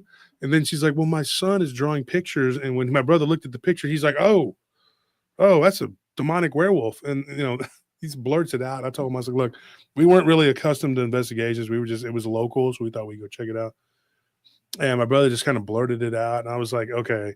The kid was like, it's a werewolf. And he was like, that's what I told my mom. But I thought it was just, you know, and he's like, the wolf has hands though. Like it has hands. And he was describing it. And, you know, he's not a little bitty child. He was like 7, you know, or 6, I guess, something like that. And I was like, started asking him more questions. And he talked about the shadow man in the hallway. And when he started talking about that, we sat down and I was like, explain to me what you see in the hallway. And he's like, he's a big guy with a hat.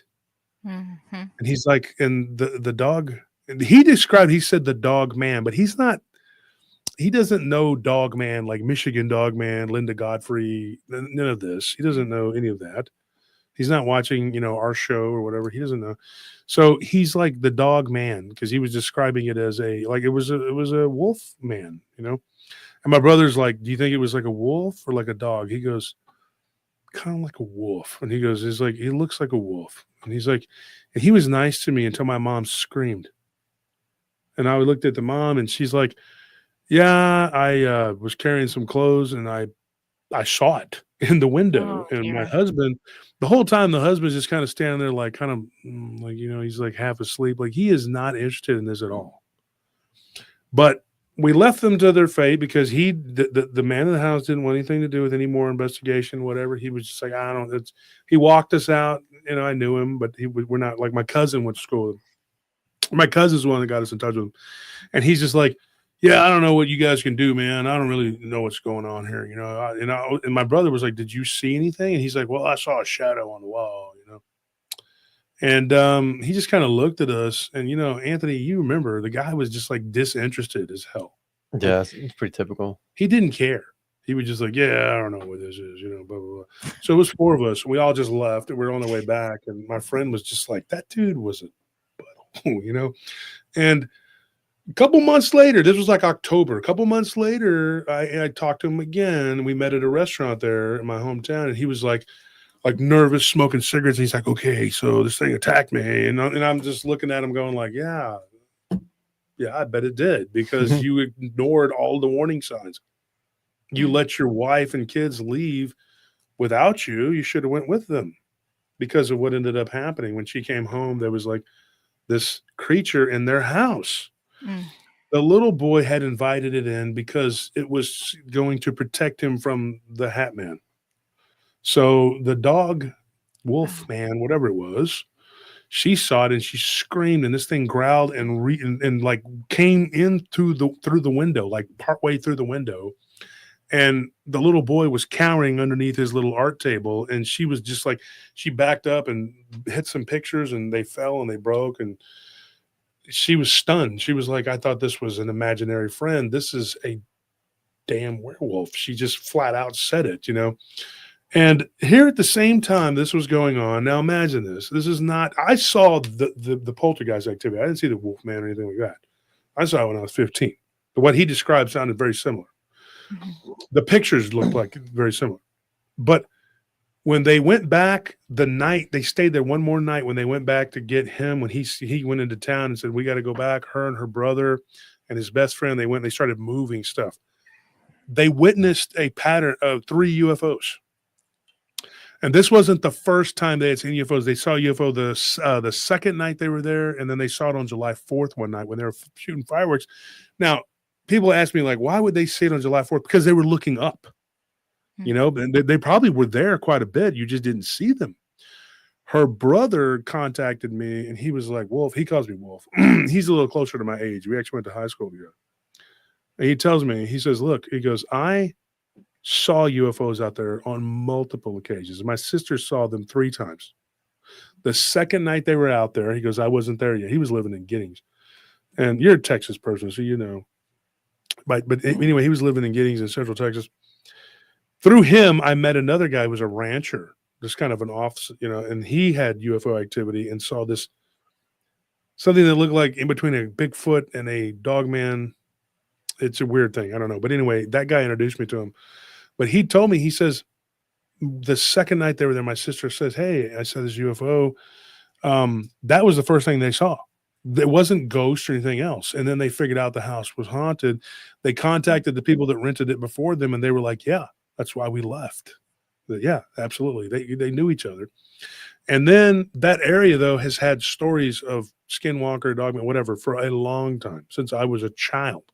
I never believed any of it until I saw it. You know, got to be hard-headed, right? But, you know, you're like, I don't believe in this. And then it's right there. You're like, so you're real.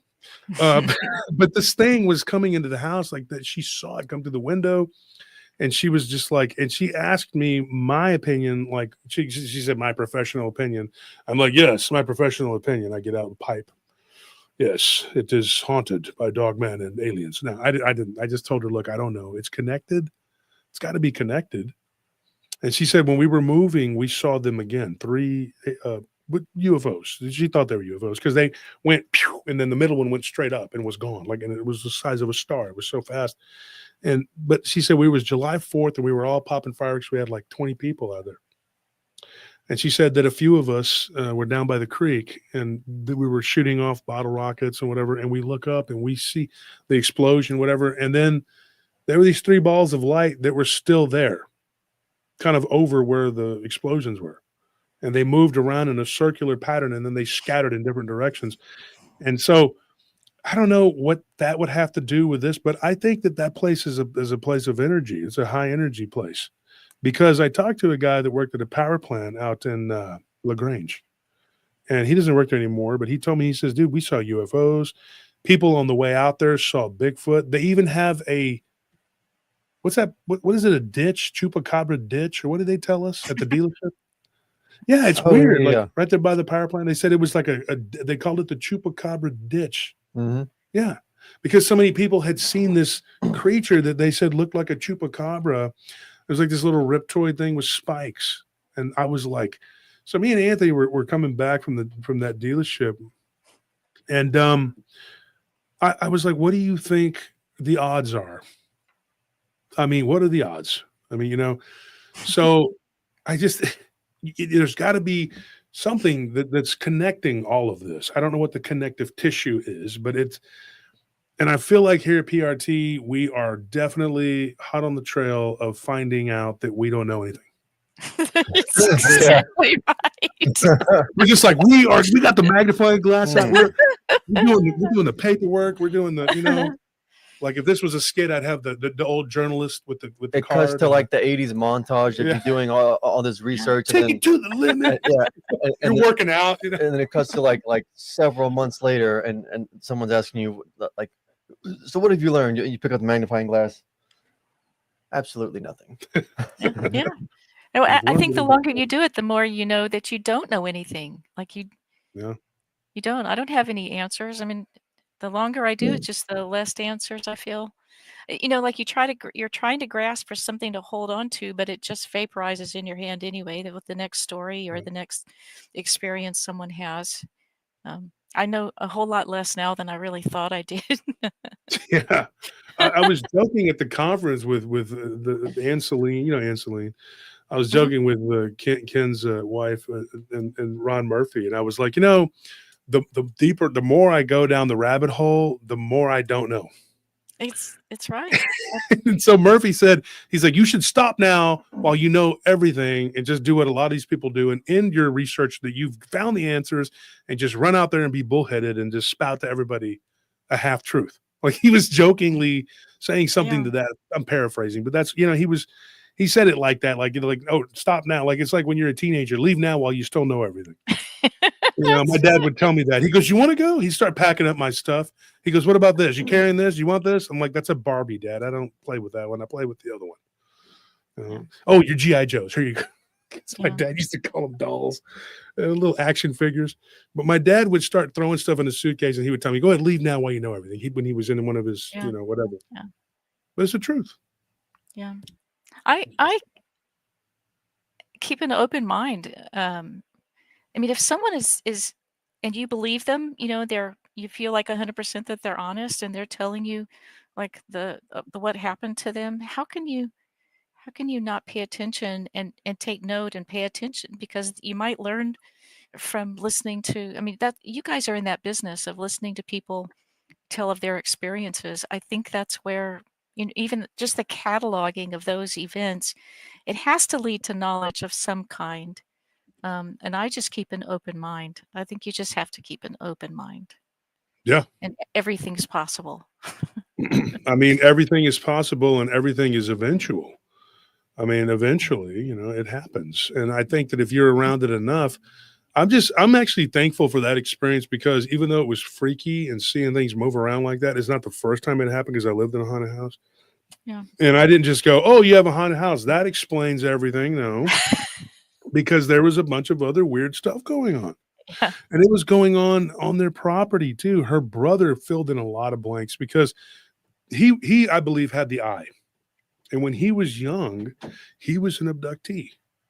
He Mm. remembers being an abductee as a child. And so I think he had the eye. And when he moved in over there, that's when the stuff really started to go.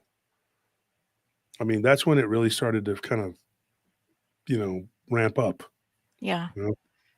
Well, I wonder if there's any other of guys in your chat that have, you know, that are abductees also. If they ever, like when they were growing up, or any point in their life, had a strange effect on electronics. If there's Mhm. anybody in the chat that had that experience, because I definitely did. You know, where um, I would destroy electronics. There was something about my energy field, like watches would not run on me. Yeah. My boyfriend's, you know, radio, if I touched it, it destroyed it. Wow. In So his no car, video like, games "Just for don't you. touch my radio." Did you ever mess up your kids' video games? I didn't touch them. Oh, You wow. know, and it's weird, like, that house, you know, where my kids had the marks on them, if I went and sat outside on the porch for any length of time, there was a street light across the way that would just go off. Like, it would just, if it was on, it would turn off after a while.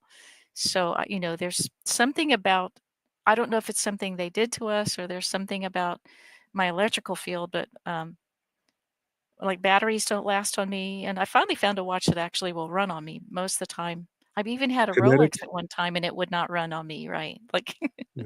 that's like a $6,000 watch would not run on me. What about a Um, kinetic? I mean, like that just they run it like you have to move it back and forth. yeah, the one I have now is, like, it's supposed to be a 5-year battery life, and it only lasts, like, a year. Jeez. It's so There was a weird. place I used to work at, Sybilla, that me and my friend Bones, we call it the black hole because he came out there a couple times. And my one friend, who at the time was an atheist, he's not anymore. He came out there and he saw so much weird stuff, dude. And he started coming out there and kind of like just exploring it. My friend Pete, he now lives in Colorado. He's been on the show. He's been on the show. He talked about the doppelgangers that he saw at my house of me and my brother. He saw doubles of us. It was weird. That house was weird. He saw stuff come out of the mirror. Until he moved in with us and lived with us for a while, he thought it was just stories until he had experienced it. But my friend Bones, he's a 7 life path like me, very spiritual guy. And he's the one that taught me, take pictures of the darkness and then there would be, and I did it a couple times, and I'm like, I didn't do that no more. I was like, I got to work out here. And my friend Tony, he's straight up from New Jersey. He's like, ain't nothing going on over here. It's just, I've seen ghosts of my house. I tell him to get out. I said, Tony, he's like, he's a tough guy, Italian dude, whatever. And then we're in the pool and something grabbed his leg, and he's like, something grabbed my leg, and he jumps out, And the guy that was doing the superintendent, he was real cool, man. The one that was building it. He's one of my really good friends. He recently lost his son. We call him Snake Man, and he's in the Guinness Book of World Records for laying in a coffin with rattlesnakes, right? Oh. So I've known him for years. I worked with him for years, and he told me, he's like, as long as you lock up, you can have whatever, just whatever, the pool, just, you're responsible. If something happens, you're responsible. He's like that. I've known him. He was my Little League umpire when I was a kid. He was an umpire for Little League. And I grew up with his son, and it's sad that his son passed, cut down really young. But anyway, he told me, he's like, if something happens, it's whatever. And he started telling me there was a lot of weird reports that these workers, they would start leaving like way before dark, and it was summertime. So I had a couple of my friends over, and when I was working there, and I was there for the whole weekend, I had to kind of watch the place, and we went swimming when they filled the pool up, and I had permission, and something grabbed my friend's leg, and he freaked out, and then he would not go back over there. And I told him, I said, that place is there's something wrong with that place. Your watch would go dead. I had a Game Boy Advance. The battery would go dead on it. I had to change it. I went through 2 batteries in my truck, and my mechanic told me, he goes, this is an interstate battery. I don't know why it went dead. And he's like, I don't know where you were at or what you were doing. I told him. And he was just like, well, I don't know. I mean, he was a very devout Christian. He says it's probably, got something demonic going on there. And I said, yeah, I'm pretty sure it does. I talked to a couple of the workers, and one of them was a good artist. And this, to this day, was one of the creepiest things. He drew a picture for me, and it was on the door, because those are the doors they put on that are just, they're going to take them. They're the makeshift, like cheap doors, just to whatever, keep animals out, whatever. And he put on there the crazy devil in Spanish, Diablo Loco, whatever. And so I walk up the stairs and I see it, and he signed it. And it looked like a werewolf with goat legs and goat horns. That's what he claims he saw when they drained the little marsh out there, this creature that was standing across from him at that place. And I've said this before on the show. I had a picture that I took of a green orb, and it was on my SBC Global whatever count. I don't think it even exists anymore. But I took it, and it was about the size of a basketball. And I looked at the picture, and I saw these 2 faces that were looking in at my truck. One of them was a little demonic-looking dude with horns, and one of them looked like a little boy with no eyes. And I looked at that, and I said, oh, and dude, I went home. Like, I locked that place up, and I drove home, and I sat at the house for about 3 hours. And then my older brother, he's in the chat, God bless him. He says, okay, because he knew I wasn't going to go back. He's like, we can't do that to Snake Man. He goes, I'll go back with you. He was tired, but he had got up he was working at the club. And he's like, you got to be there at least in the morning. So we went back. He went with me. He was half asleep, and he just sat there and I was just like, thanks for coming back with me, dude. And he wasn't there like 5 minutes, and he looks up and he goes, did you see that? And I was like, see what? And he, like a shadow. I said, yeah, they're all over the place over here. And the thing with the electricity was so weird. Like, it drained the batteries. There was a generator that they constantly had to, use, because it kept going, it kept going out. Electricity kept going out. I wonder what the people that moved into that place eventually, they probably had a lot of weird stuff happen. I've never went back to mess around with it. But that area, it was right down like maybe 4 or 5 blocks, 2 streets over from where I used to live in that haunted house. So that whole area's got some weird energy. So I wonder if it could be too the energy from an area.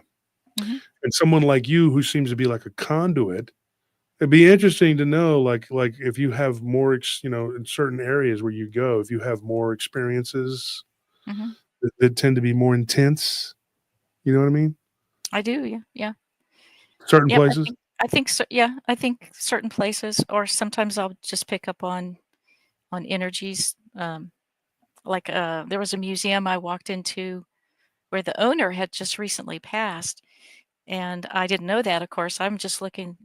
This was in Tennessee. I'm just visiting, and I'm walking around, and there's this one place, and I keep feeling this energy back there, and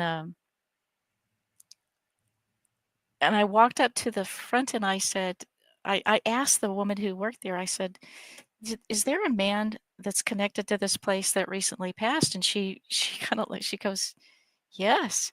And I said, "And was that his favorite area of the building?" And she said, "His office is right behind the wall where you're pointing to." And I said, and I said, "I get a really good, I mean, he absolutely loved this place." Oh, she goes, "Oh yeah, his wife had passed away, and so this was his entire life, was this museum." Um and she, I got like an initial or something, and then I said, and I told her like what I thought he died from. So I mean, Mm. sometimes stuff like that happens where you just walk in the place and the energy is kind of raw, and then you can just pick up data like that.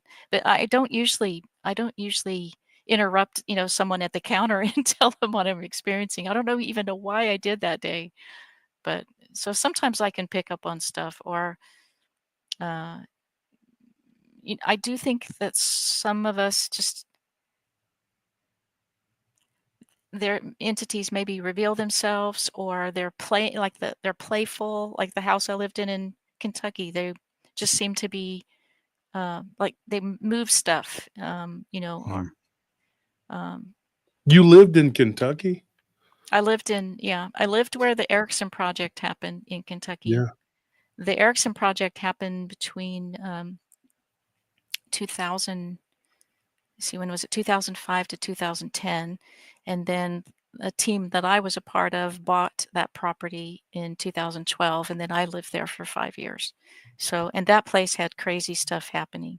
I mean, there was Sasquatch stuff that was happening, but then there was also just a lot of paranormal stuff that was happening as well. So, and Yeah, I got and some it's crazy like thermal footage, from that from that place. And it wasn't, how thermal cameras, they're set so that the heat signature is going to be white. That's how this camera was set. Mhm. And I've got signatures that are black, like they're cold. Whoa. Yeah. What do you think that means? In this one video I have, there's like, it looks like hounds, like literally like hounds are bounding through, like they're the this this thermal camera. It was in a plastic box, um like an ammunition box, that you go to a Mhm. store, a plastic box that the corners locked down.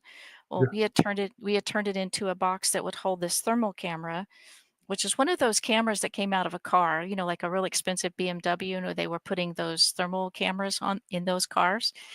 We bought one of those, and then we would attach a DVR to it and a battery, and then I could just walk around and deploy this camera wherever we wanted, because we tried the static camera and that didn't work. So I wouldn't put it out every night. I would just go put it out every once in a while, and I'd point it down at the berm, which is where I used to feed the Sasquatches.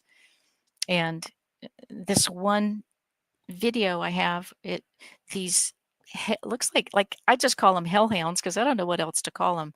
These very slender, um, like a greyhound, but big, and they were jumping these huge distances. They come, they bound over this berm through the frame, two or three of them, so fast, like you have to slow it down to actually see it really good. You have to do it in kind of slow motion to see them really good. That's how fast they come through the frame. And then there's this massive black, and it's cold. It's a cold heat. There's no heat signature. It's this cold black mass stands up, and it is massive. It is Wow. massive. I should share it with. It's crazy. Yeah. So, Do you have it now? Can you put it on now, or? uh, Would it be kind of difficult? How could I get it to you? You could send the file. I mean, you could probably just send it over. Well, Anthony just stepped out. I don't know where he's at. I He mean, just stepped out. I could send it to you on Messenger. Okay, yeah, you can do that because I know he got a call and it's work stuff. We're kind of Fridays are always we get killed on Fridays and Mondays. Mondays when they complain about everything over the weekend. Friday is when we try to mitigate it's going to be the complaints. But when you have like 70 something accounts, is what happens. But we have a very large patrol, that we have to do, and then he has to deal with it. We get weird stuff. That is the thing too. When we go on these different properties, Sybilla, I think there are some that are just real nothing, and then some that I just get so getting out of the car and going in, I dread it because you get creeped out. And there's this energy there. There's this one place where I go and it has a bathroom. We have to check the restrooms. And for a while there, I had to like psych myself up to open those restroom doors because I kept thinking I was going to see something crawling around the wall. Yeah. It's just like that.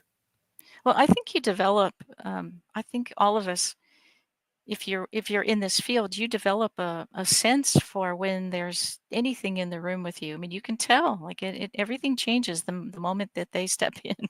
Like you can feel a shift. You can, whether it's an energy shift or whatever, you can feel it. And I did send that. I sent it to you on Messenger. You can see. I don't know if it's going to open, but we can try it.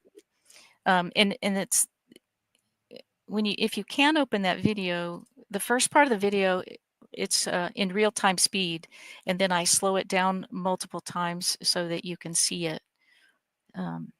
It's crazy. I don't even know how I found it. Yeah, if you've ever been one of those person who records, like, say you record at 24 hours, because we had the ability to do that, and then you have to sit there and review 24 hours worth of video. It's really hard. Yeah, like because it's super hard. If you're just reviewing audio, because I used to put out audio recorders all the time, but you can be doing other stuff and listening to audio. But when you're reviewing thermal footage, it's so hard. It's like super hard. Yeah, so it is work related. He would have to do it, and that's the computer over there. I'd have to get off the deal to do it. Well, and if it doesn't open or whatever, I can send it to you. Oh no, it's there. Just possibly he would have another to way. put it on there. Yeah, but it's crazy. And so what moves like that's black? I mean, it doesn't have a heat signature. And someone may say, well, maybe your thermal camera wasn't working. But in other parts of that video, like a raccoon walked by and it had a perfect heat signature. So the thermal camera was working just fine. I had another video of from that same area. You can't shoot a thermal camera, out of glass. You have to shoot, it won't shoot through glass. So I had the window open with just the screen and the thermal camera pointing down because one of my teammates had a daytime sighting of this Sasquatch walking right down the fence line. So I put the thermal camera up there and I recorded something that looks like, it's so crazy. It looks like a cloud. Really? It looks like a cloud walking up the fence line. It's like, what the heck is that? It's crazy. I've been so blessed. I mean, really, I consider myself. You've been blessed. Like you saw some demonic black thing. You're like, I've been blessed. Oh well, I do. I think once you come out the other side of that stuff, it's like me and my witness Lori that I just published that video. You're kind of forged, like you're forged in this fire, and your steel, like of your soul, just gets harder and harder, and you're like forged in fire, and you come out the other side. I know that my body will some point die, but I just feel like I'm forged in steel and I'm like super strong and, and a warrior. There's not much I'm afraid of. I mean, not like it's not like I haven't experienced terror, because I have, but I feel like a really blessed person because I I do believe that there is a, you know, I'll just say God. You know, there's a source for all of this. There's a source Mhm. for everything, and I believe and have experienced that as well. You know, so I feel there is a hedge of protection around me because of my faith. You know, in that source to protect me, and I have absolute trust. You know that I will be taken care of. Well, that's important because as a child, you went through what you went through, and I think it, like you said, it forged you It for does. what was going to happen to you in the future.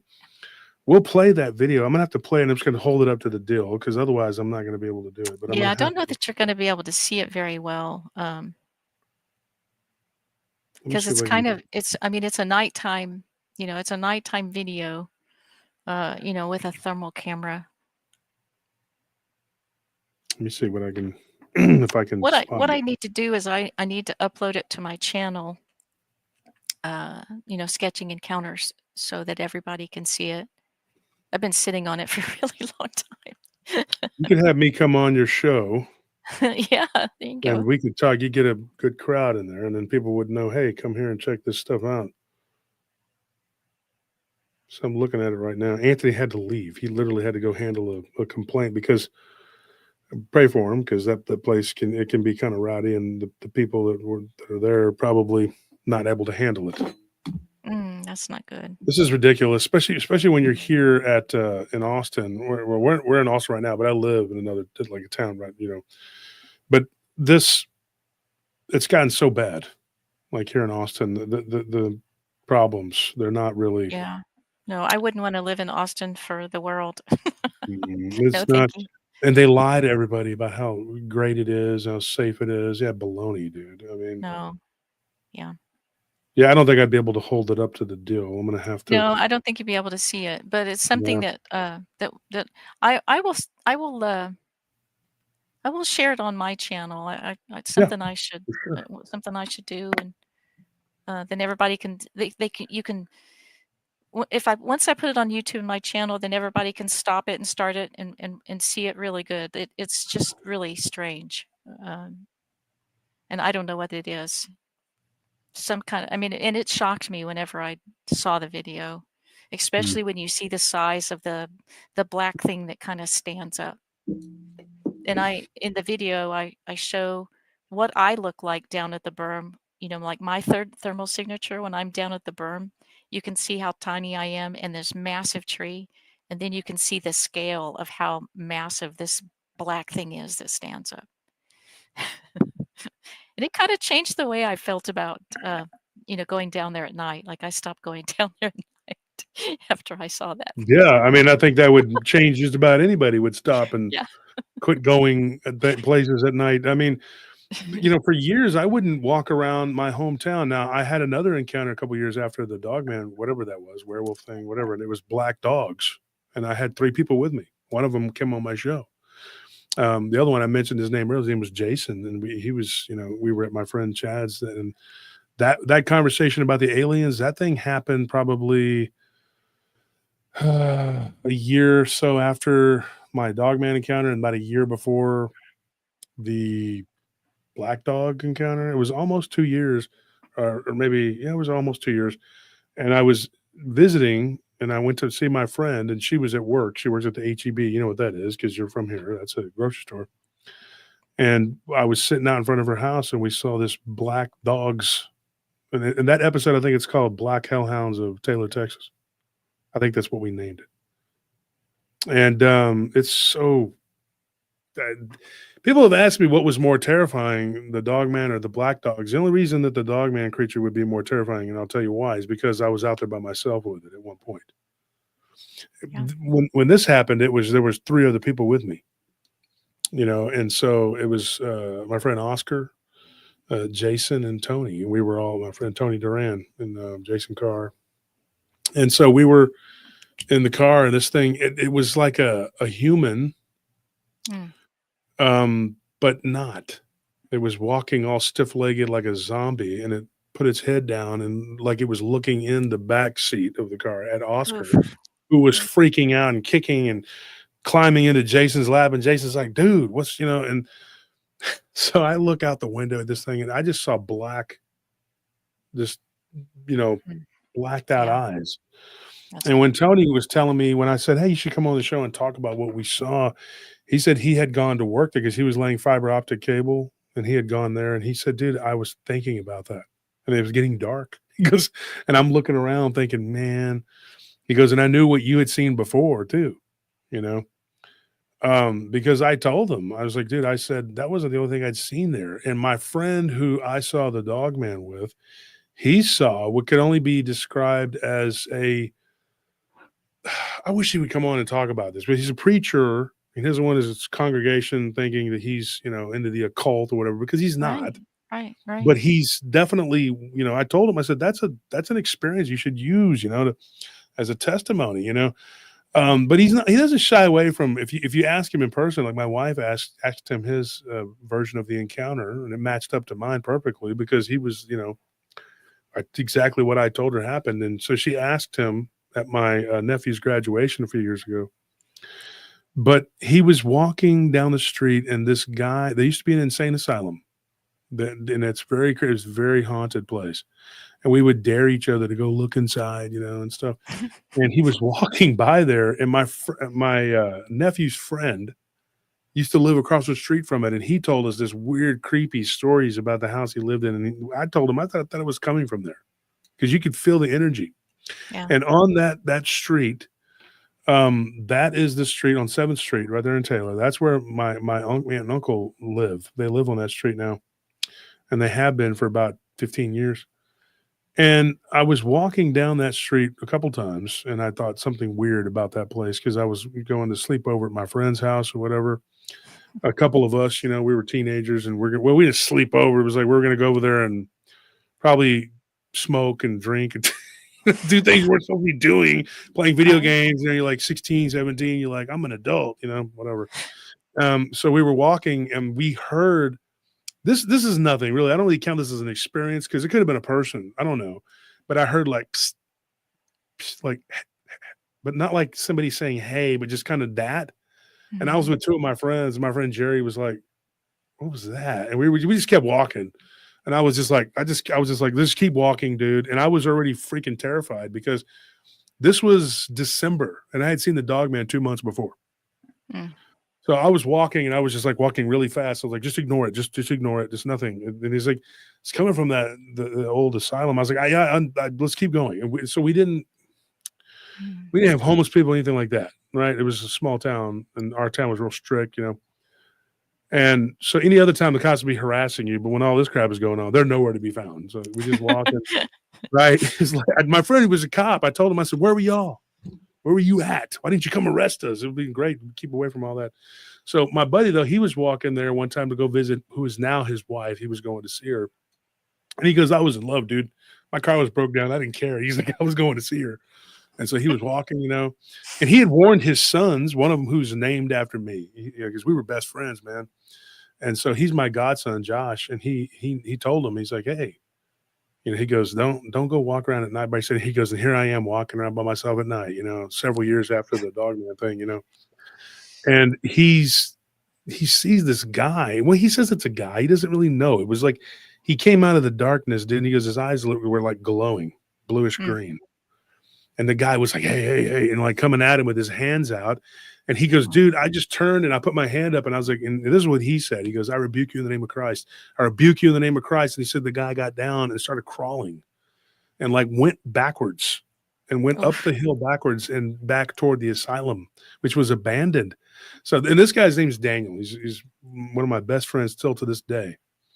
And he was telling me this. This was 2 Christmases ago when he told me this. I went to go get tamale. He makes tamales every year for Christmas. He says, hey, come get some. And I'll take him, these steaks. So we give them to everybody. As part of our job, for our security job, we do this giveaway. And so we're sitting there exchanging stories, and Anthony and Tony were there. And my brother had already heard this story. And my brother told him, he's like, hey, get him to tell you that story about the guy. And so, yeah, so they did. Tony asked. He's like, hey, Yeah, he's like, yeah, Tony knows the best tamales. Yeah. So he asks him, and Daniel's like, he gets very serious about it, you know, and he's got his little apron on. He takes it off, and he's like, let me tell you guys. And so he tells me that story before he told me, you know, but he told my nephews that a couple of years ago, 2 years ago. And he's like, and I asked him before, I was like, what do you think it was? He goes, it was a man that had been, in what he believes, infested with demons. Oof. You know, kind of like a demoniac, like that they talk about in the Bible, like when Jesus, you know, and he says, that's what I think it is. He goes, I think that guy was living in that asylum. He was inside of it. Oh, that's Can you terrible. imagine? He was probably like a homeless guy who ended up in Taylor riding the rails, which is where a lot of them, you know, and there were a series of deaths back in the 60s, but they didn't attribute it to Taylor. They said, well, the county commissioner, whoever was in charge at that time. And you remember when I was writing the book, Ken was actually doing the transcribing.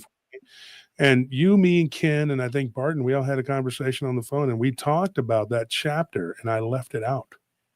Really? It came up. Yeah. Do you remember that? Mhm. About the Yeah. chapter? Yeah. Okay. So and Ken was like, leave it in there. And then I was like, I don't think I should leave this in here because this is kind of an indictment on the county, and I didn't want to make them angry because it's hearsay, because it was a former police officer who's no longer alive now. But he does have children and grandchildren, and I don't want them to think that he was talking ill of the county. And plus, that county is pretty hard. And if they want to mess with you, they can. And I don't want problems. Right. But Right. he told us at the barbecue cook-off that in the 60s, there were people that were unalived. Mm. Yeah. And so it happened in the railroad cars. And so there were homeless people that would come out of there. And the black people in the south side of Taylor and the Hispanic people, or almost all were Mexican American. They were not Mexican nationals. These were like second, third, fourth generation Mexican, but they very much believed that this creature, and the descriptions of the creature were that it was a gorilla mixed with a wolf. I'm not even joking. That's what people were calling it. They were like Wow. calling it the wolf man, gorilla man, all these weird names and stuff. My friend Juan's dad swears up and down that he saw it and never got to interview him. He passed away. But I interviewed a bunch of people for the book.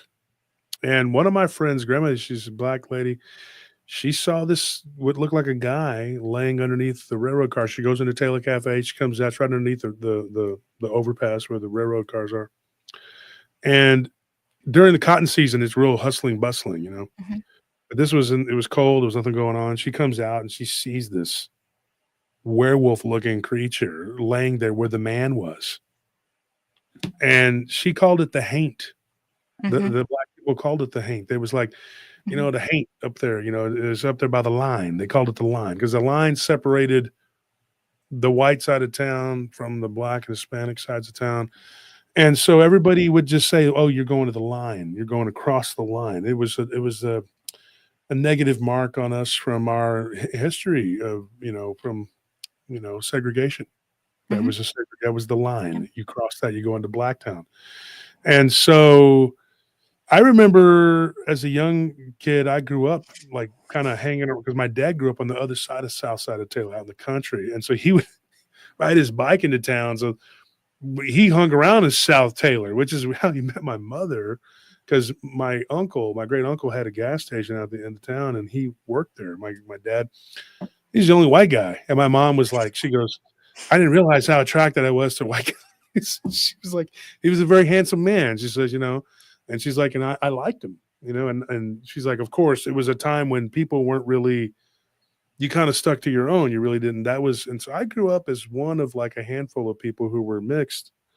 And then it became a lot more common, you know, but my grandfather told me too before, this is what he really believed. He said that I thought you were going to be born with weak lungs, not be able to sustain yourself. He thought I was going to be an abnormal baby. You know what I mean? Like, this is what he really believed.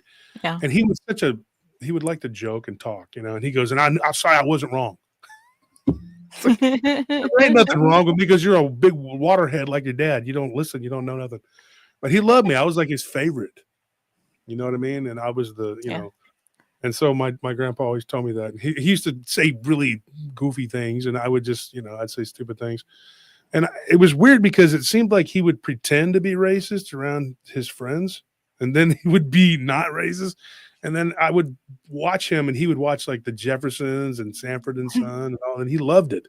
Yeah. And then when the white guys would come around, he'd be like, "Oh yeah, yeah," and then they would leave, and then he'd be himself again. And I'd be like, "Dude, that's got to be hard, being like you're not really that way, but you play like that." Because he lived down on the border by the Rio Grande, and the Mexican families down there loved him.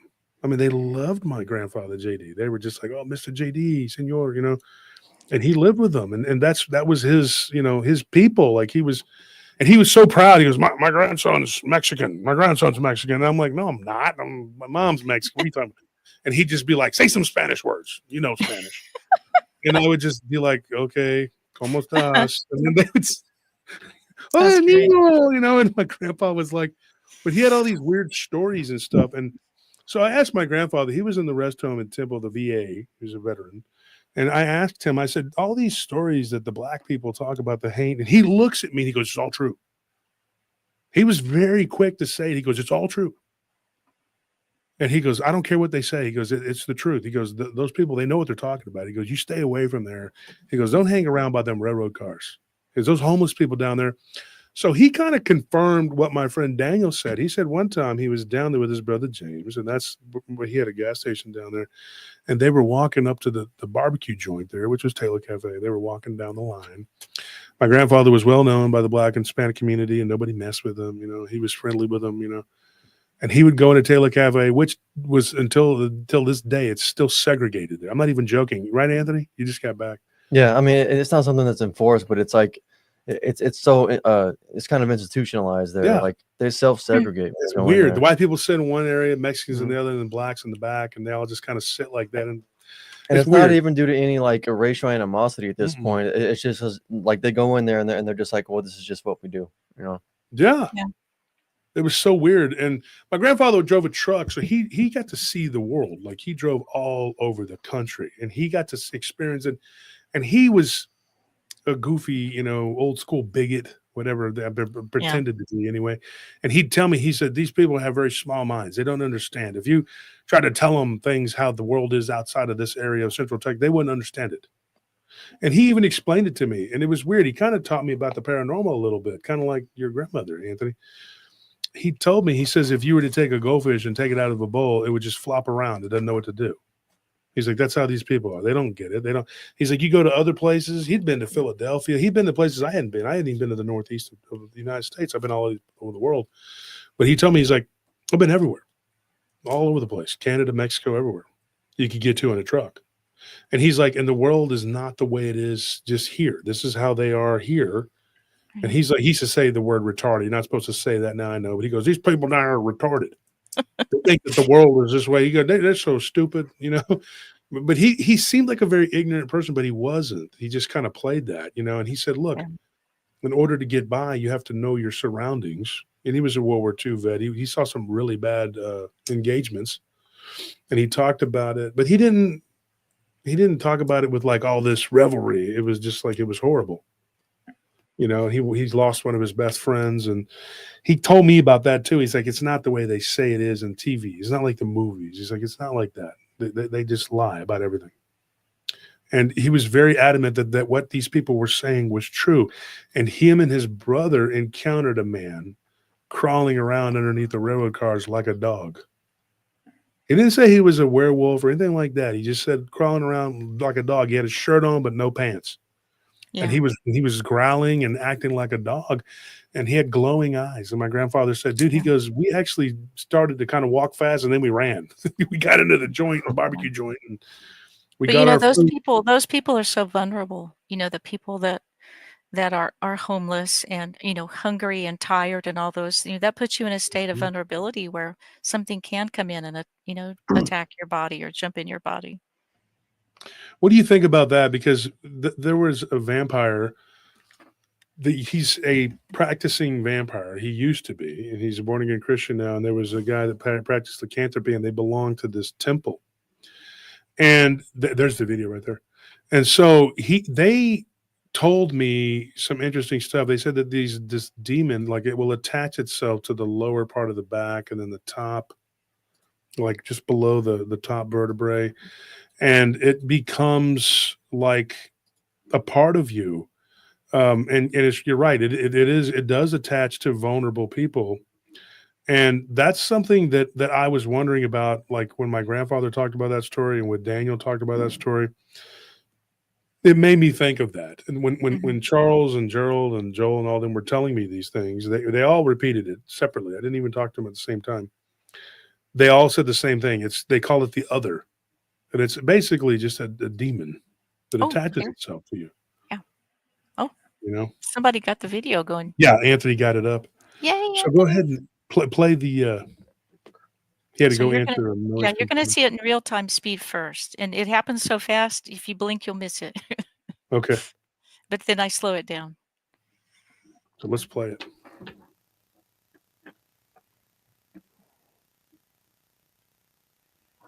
That's them. Mm. Okay, then this huge thing stands up right after it. Whoa, and that was the heat. There's no heat signature on it. There's at no all. heat. So this is a slower speed. And that tree in the middle of that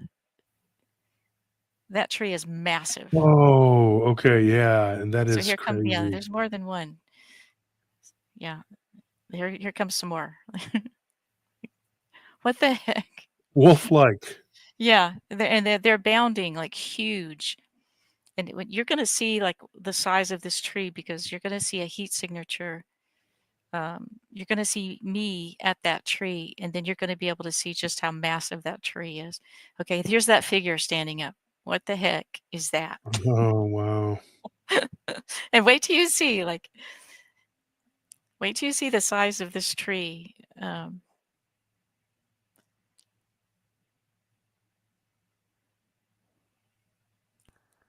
Oh, and here's another. It's like something pokes its head up below the berm. Oh, I see that. Yeah. See, that's quite the drop off. There's probably now look at the size of me. Dude, so then those things were like, Yeah. oh my gosh. And see, this is so you can see that the thermal camera was working.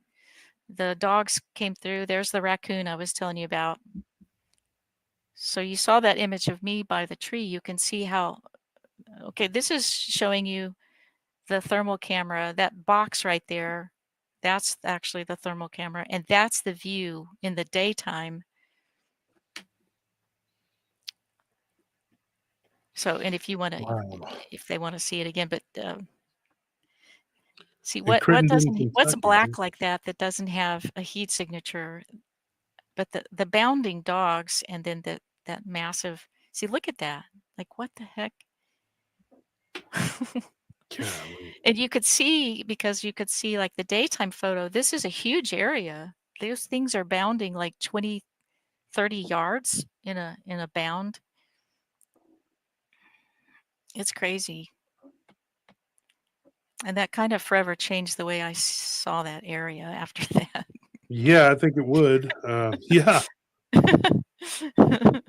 You know, you were talking about being brave, and I remember when we were at the conference in Jefferson, and you know, just a sidelight here. You know, I know it was Craig's Wool Heaters conference, and I've known Craig for a while, and he, you know, we talked about this. There's a lot of Bigfoot activity around that area, Yeah, and the Northeast Texas, the thicket. You know, there's a lot of woods in that area. Yes.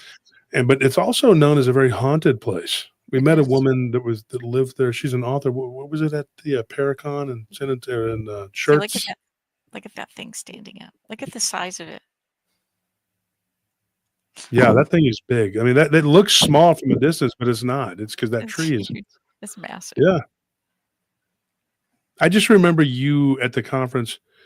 You had a very different take on the Bigfoot phenomenon from everyone else that was there.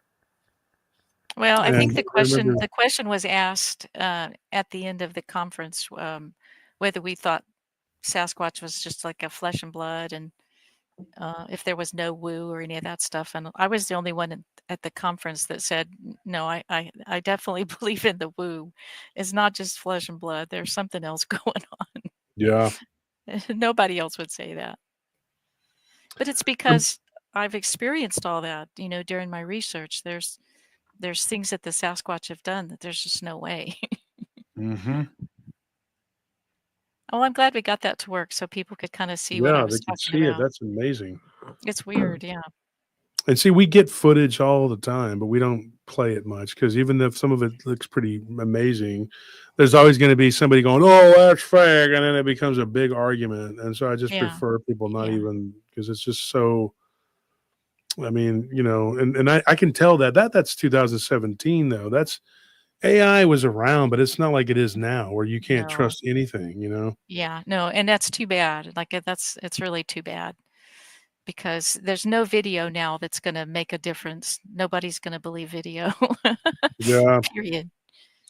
Biff two sheet whatever says the Southeast Texas is the big thing. Yeah.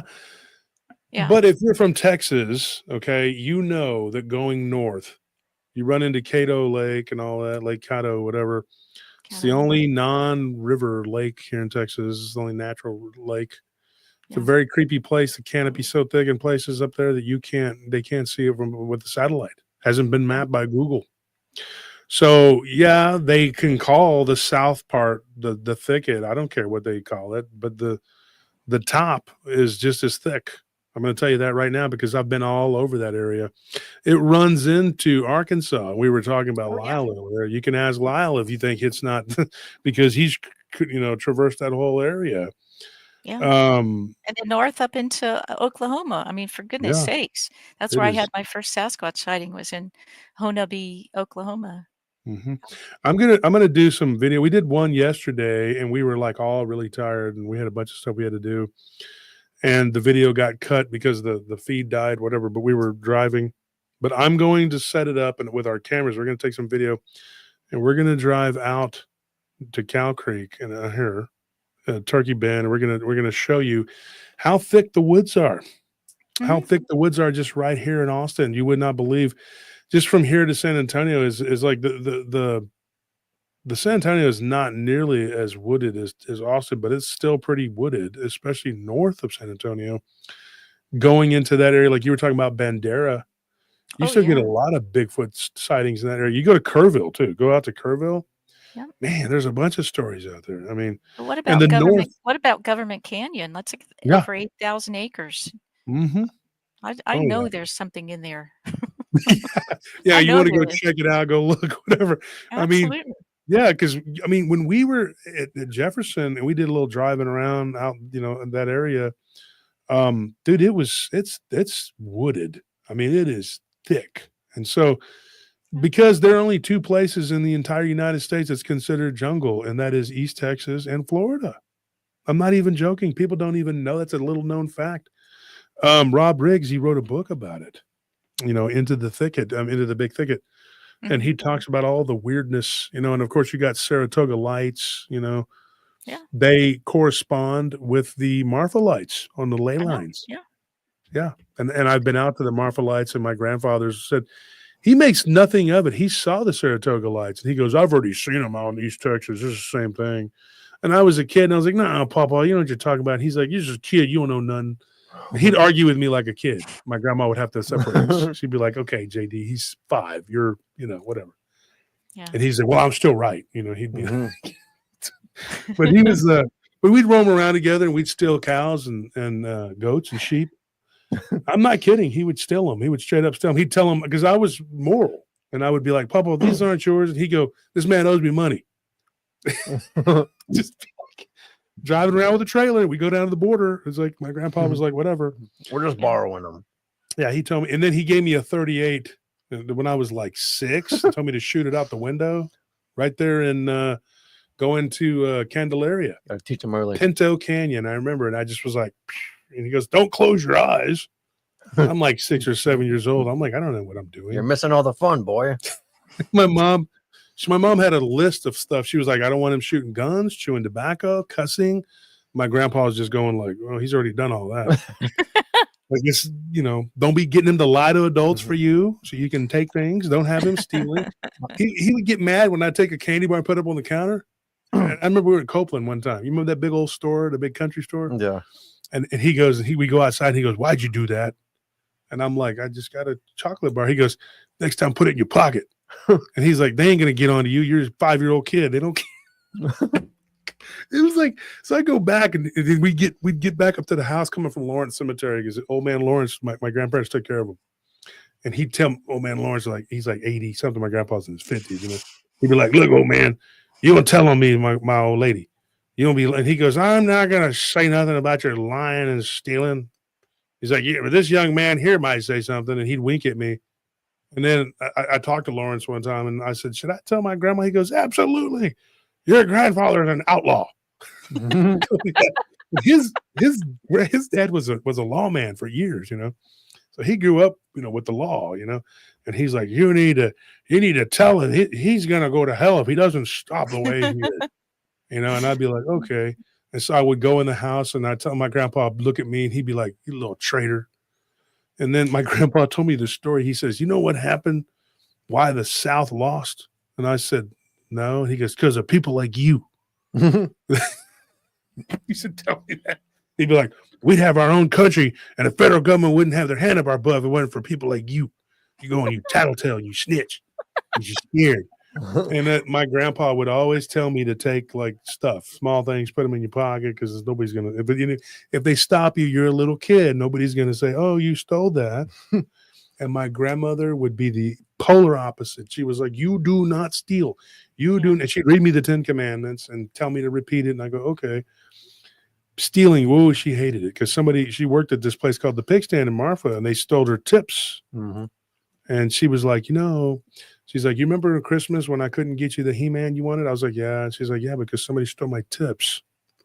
So it kind of clicked in my head. I was like, oh, that's horrible. It hurts people. She's like, you know, you steal them from that old country store out there. She's like, that old man, that's his living. And my grandpa was like, you know what? She's right. You shouldn't do that. You shouldn't do it. Steal from the Circle K.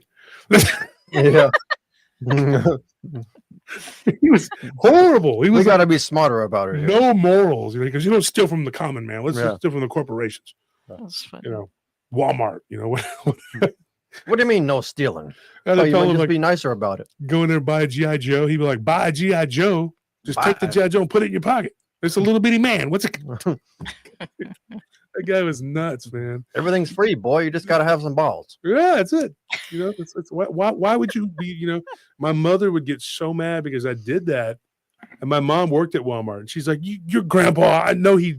And my dad was just like, he'd call my grandpa up and we go out to eat or something. And my grandpa would be like, I'm not trying to teach him anything bad. I'm teaching him how to survive. My dad's like, that's not how you survive. You know, why don't you teach him good things? He's like, I do. You know, I taught him what he taught me that plug tobacco was better than the shredded tobacco. All the things the young boy needs to learn to he be gave me a big old all the buck things. knife when I was a kid. You know, he gave me this big old buck knife and I sliced my finger open, man. And my mom was like, this is why we don't do these things. This is why, you know, we don't let him run around with you all the time because you go and you steal things. You know, my grandfather did never learn that lesson, but he did. He believed in all of this. He way more than my dad. He used to tell my dad, he used to call him Jughead. He goes, Jughead doesn't know nothing. He never been. He goes, he drove a truck for 15 years. I drove one for 35. Who are you going to believe? And I'd be like, well, I guess you're older and you let me do more stuff and you let me ride my horse wherever I want to go. You know, yeah, I'll believe you. And my dad would just be like, yeah, well, because I got to deal with you all the time. I got to, you know, discipline you. He doesn't discipline. He doesn't, you know, he sends you back to me. Makes me discipline you. So he explained it to me. But my dad taught me how to drive when I was real little because he'd go, I'd have to go to the beer joint and have a beer. You have to drive me home. So I was driving the S10 the Chevy when I was like 11 years old, you know, shifting gears, you know. It was bad. I'd drive out to the country, driving from Thorndale all the way to Rockdale. Sitting on phone books, driving your the first time I ever drove one, I sat on a phone book, the Abilene phone book. My dad said I'm gonna drive, and my mom was like, "Are you letting him drive your truck?" Because she's like, my eyes playing tricks. I saw him drive up the driveway. He goes, "I knew you were gonna get mad." She's like, "He's 6, of course." What are you doing? He's like, "Well, he's got long legs for a child." I'm just saying, you know. My mom's like, "Why are you doing this? You're going to go and drink a beer?" And then my dad wasn't a big drinker, but if he did, he wouldn't drive. He'd just let me drive, you know? And it was crazy because I drove his dad too. I remember Marty, your dad, when he got drunk, he'd be like, "Hey man, you drive me." I'm like 14. I'm like, "Sure." I was already designated driver. Everybody was. I'd just be like, "I'll drive you." I was driving, stick shift, 14 years old. It didn't matter. Nobody cared in Taylor. Nobody cared. They pulled me. Carmona pulled me over, and he's like, "What are you doing? You're 15. Why are you driving? This isn't your car." And I'd be like, "He's drunk," and Carmona's like, "Okay," and then he would follow us. That the cops back then, they knew us and they were cool. The Kowski, same thing. They would, they didn't care, but they would be real, like if the county catches you, you're in trouble. Like they'd be like, "Hey, don't be caught by the county because they don't mess around." But so let me ask you a question, Sybilla. I want to ask this in front of everybody. You have so much information, and you have so much stuff that you've done, and I can't. There's no way 3 hours, 2 hours, you can't even do it all. Would you be able to record with us so we can put this out there for the podcast? Because that would be awesome. Yeah. Just tell me what you want or what you need. Yeah. And we can go over some of the same stuff, because the problem is we have the podcast and we have YouTube. The podcast people, I call them the pod people, they will not look at YouTube.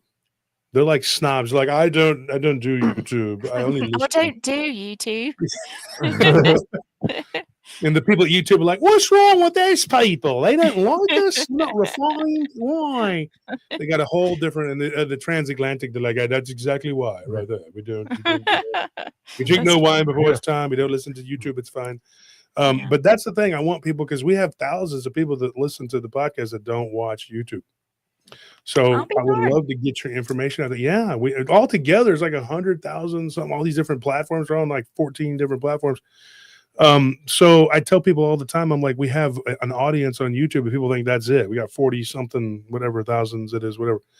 And then we have the podcast. So would love to record with you, and so that we could lay it down for them, because then they could learn about Sybilla Irwin too. And then they'll go to your channel and they can, and in this day and age, people are so quick to just go make AI sketches or whatever. But let me tell you something. It always comes out with 6 fingers and an extra eyeball. And you're like, okay, what is this?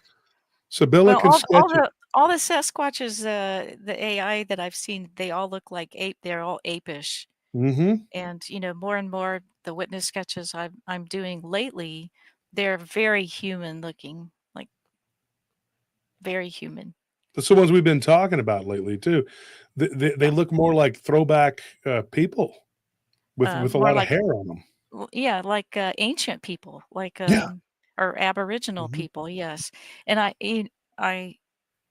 kind of wonder, because there's the Patterson footage, and some people thinks that's a hoax, and I don't know 100%, but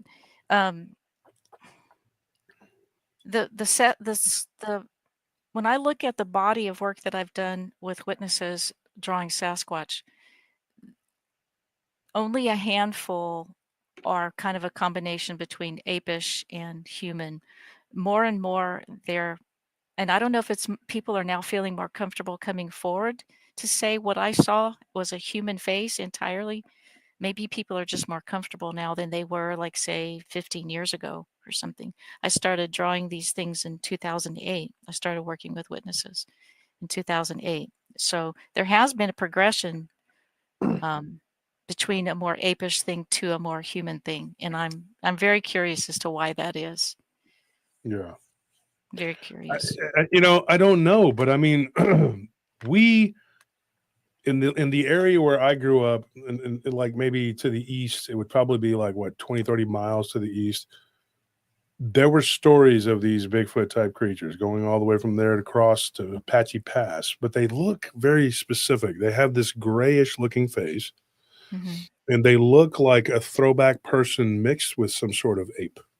That's what, and it's not completely ape-like. It's more like, not like hominid, hominid and hominin, Yeah. It's like the two different things. Like me and Ryan, what's his name? Ryan, oh gosh. He's written 2 books now. Ryan Edwards. Ryan Edwards. I'm over here like, I'm tired. I can't remember. Ryan Edwards, our colleague Ryan Edwards, young guy. But me and him have gone back and forth about it. And he's talked about how he thinks these are like throwback people. You know, that's what they could be. I think of like BMR, Bigfoot Michigan Rob, and his encounter. Oh yeah. I mean, definitely. And now there was one that we got recently that we talked about on the show, and it was like and I don't like to say this, but it looked like somebody that had a condition, like it was kind of like, in the face. I've worked with a couple that have said their face was very Down syndrome looking. Down syndrome, yeah. And I don't like to say, because people get offended, they think I'm being uglier, but I'm not. I'm not being No. facetious or anything. But they've told me, the witnesses have said this. Yes. And this one looked, but it had kind of like bottom teeth that looked almost like small fangs, and it was very aggressive. Very aggressive. This thing was, and this guy shot it point blank with like a 30-aught or a 30-30, something like that, a 308. I can't remember what it was. And it didn't do much. It just gave it a scar. And I was like, and then he saw this weird flash of like a honeycomb pattern. And that guy became convinced that we're living in a matrix. No offense to him, but like every 2 sentences, he was like, it's a matrix. And I'm like, okay, yeah. And then, I finally talked to him, and he just kept repeating that. And I was like, so I told the one guy, his real name. And I talked to him, and I said, hey, buddy's really adamant about the matrix. He goes, oh yeah, he talks about that now. That's what it is. That's because that'll bring you to it. I mean, he didn't believe it, so he went and stood up in a deer stand, and this thing just came and knocked it down and just reached in and was trying to kill him, and he shot it point blank. And he was adamant too. It wasn't covered in fur. He goes, it was human hair, just really thick and matted. And so he said when he shot it, there was like this flash of greenish yellow, like it went from green to yellow. Wow. His exact, like the color, he said it was like, this is his words, not mine. He said it was booger green, because it was booger green. Wow. And I said, well, people call them boogers, man. And he goes, well, it's definitely a booger. He goes, he described it, and he said, it's still running around out there. Wow. But, I don't know. It could be anything. But I got to run. But Sybilla, thank you for coming on and sharing with me and the audience everything. We got to record where you can just lay it out there what you got, because because that will land on YouTube, and it'll land on all the other platforms. So you'll get a wider audience that way. And I think you have so much to talk about. It would just be like, start from the beginning. Talk about, ghosts, cryptids, all your experience. The Erickson Project, that is a whole 2 hours in itself, all the stuff that you have. Where can we find you at? Where can they find you? My channel is Sketching Encounters, because that's what I do. And it's on YouTube. Yeah, just Sketching Encounters. I have a website, SybillaIrwin.com. And there's witness sketches there. There's a witness sketch page. There's a gallery of my artwork. And then there's just a page that's just witness sketches. And it's got like across the top there's a whole bunch of smaller pieces, smaller work, and you just click on them and it opens up so you can see the big artwork. And there's a whole bunch of witness sketches up there. Thank you for putting that up, Madeline. So yeah, anybody can go see the witness sketches. And then my YouTube channel is, I actually interview some of the people that I've done witness sketches. So you can actually, what I love about it is you hear that I'm not reading the story to you. You're actually getting to see the witness tell exactly what happened to them. And then we're showing the artwork that we created together, with the witness. And then you're getting to see their face, and thank you, Gary. And then you get to see exactly what they saw. Because I don't stop until the witness tells me that's exactly what I saw. And I illustrate the story. But you get to see the real witnesses. It's not about me. It's about those guys. So we have to pick, because I wanted you to do the cover for the vampire book. It's nearing completion. And we're going to have to pick one of the witnesses' stories to do the vampire. Oh, yeah. So I was kind of going back and forth with Ken about that. And he was like, he's not writing it for me, but we were talking about it. And Anne is very much into the vampire phenomena. And so we were talking, and I was like, she was doing some research recently, and she was like, man, it gets really gruesome and creepy, the history of these creatures.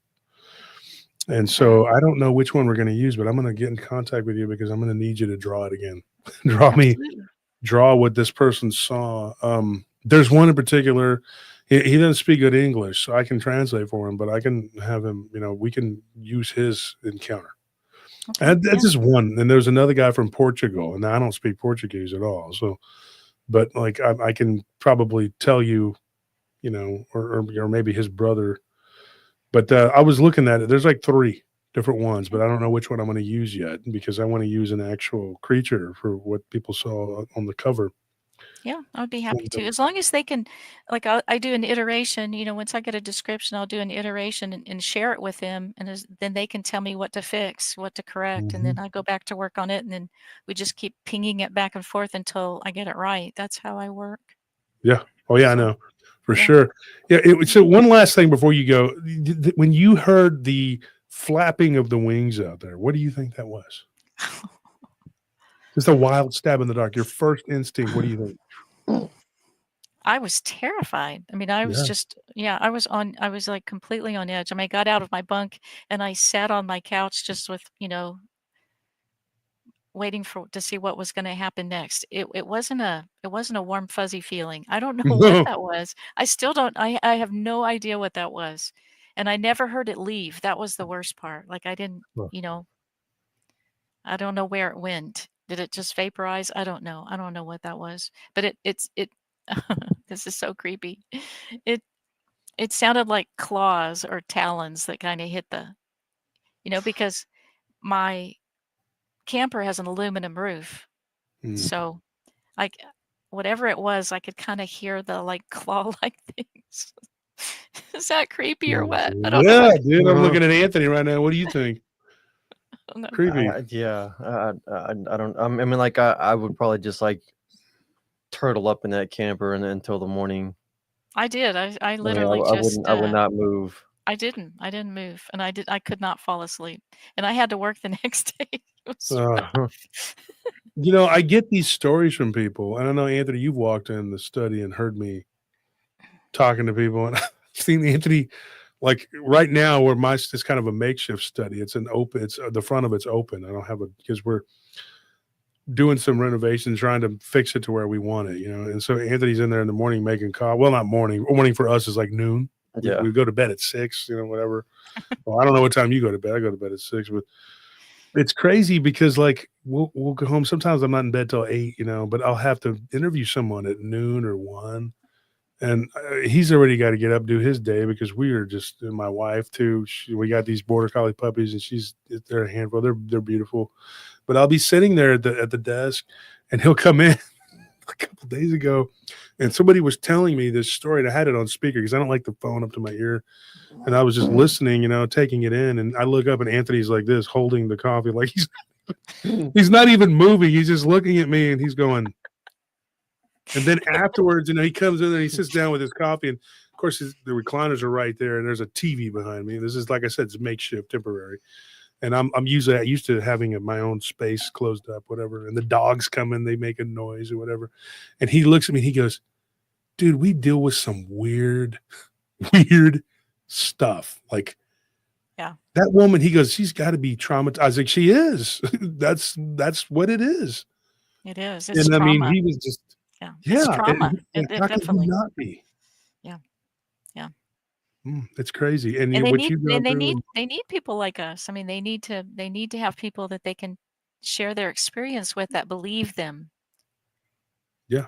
They need that. They need someone to believe them because most of the time they've tried to share what happened to them and they either got laughed at or what were you smoking or, you're full of BS or whatever. So even having just one person listen to you and not judge you, I mean, that's healing, just having at least one person. So I get that a lot with people. And I do too. And now that you're saying that they need people like me, I feel like that, like Tony Montana on Scarface. You need people like me. You need people to hear your stories. They're crazy.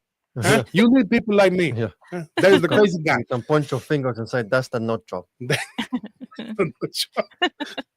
That's the loco right there. That's him. ¿Quién carajo? They say. I'm messing around here. But yeah, it's now I got an ego. I'm walking around like, you need me. I'm here, folks. I'm here to do my duty to Rome. Everyone knows on TV they have a transatlantic accent if you're Roman. Yeah. I'm here, people. I'm here. I love it. Well, just let me know, Josh, when's a good time for you. Okay. We'll I get will it going. definitely, Sybilla. Thank you. Definitely one of the realest people in the community. Oh yeah. Person that thank has no real enemies. And most people that don't have enemies aren't doing something, but you actually do stuff and don't have enemies. That's a really rare feat. Well, which I feel get trolls. comfortable. I get trolls on the YouTube channel too. Yeah. Yep. You get trolls? I do. They just mess And with you? they say ugly things about, my witness or whatever. And I just don't tolerate that. These people Yeah. have been through enough. They don't need trolls Yeah. saying ugly Yeah. things about them. That's why a lot of people don't want to, there were so many people that I had talked to about going on television, and I thought you would be perfect for television. I gave them like 30, 40, I don't know how many people, but there was a bunch more. And they were just like, I don't want to be made fun of. And this one guy's like, they're already making fun of me at my job. He works at UPS. And I'm like, Oh no. Yeah. that's No, horrible, dude. it's horrible for them. No, it's horrible. I mean, because you've already been traumatized by whatever happened to you, and then you don't have anyone to talk to about it, that believes you. So you're invalidated. It's terrible. So they need people like us to listen and to have a platform where people will believe them. That's important. Yeah, I'm going to run for office on that platform. I took lots of stories from Bigfoot eyewitnesses, folks. I can do this. I can balance the budget. All right, Sybilla, I'm going to let you run. All right. Yeah. Love you guys. Love you too. We'll see Thank you, Sybilla. Bye. All right. Bye-bye. But that's Sybilla Irwin. So like you said, you heard it. Sybilla's an expert. She said, y'all need us. We're necessary. We are in charge. You listen. Okay. I don't know why, but Put my trash can there. but and I'm not trying to trivialize what Sybilla went through with that thing landing on her camper, but like I had this mental image in my head of it being like this insectoid, like flying insectoid person thing, whatever, like this humanoid insect, but like holding like one of those giant Publishers Clearinghouse checks.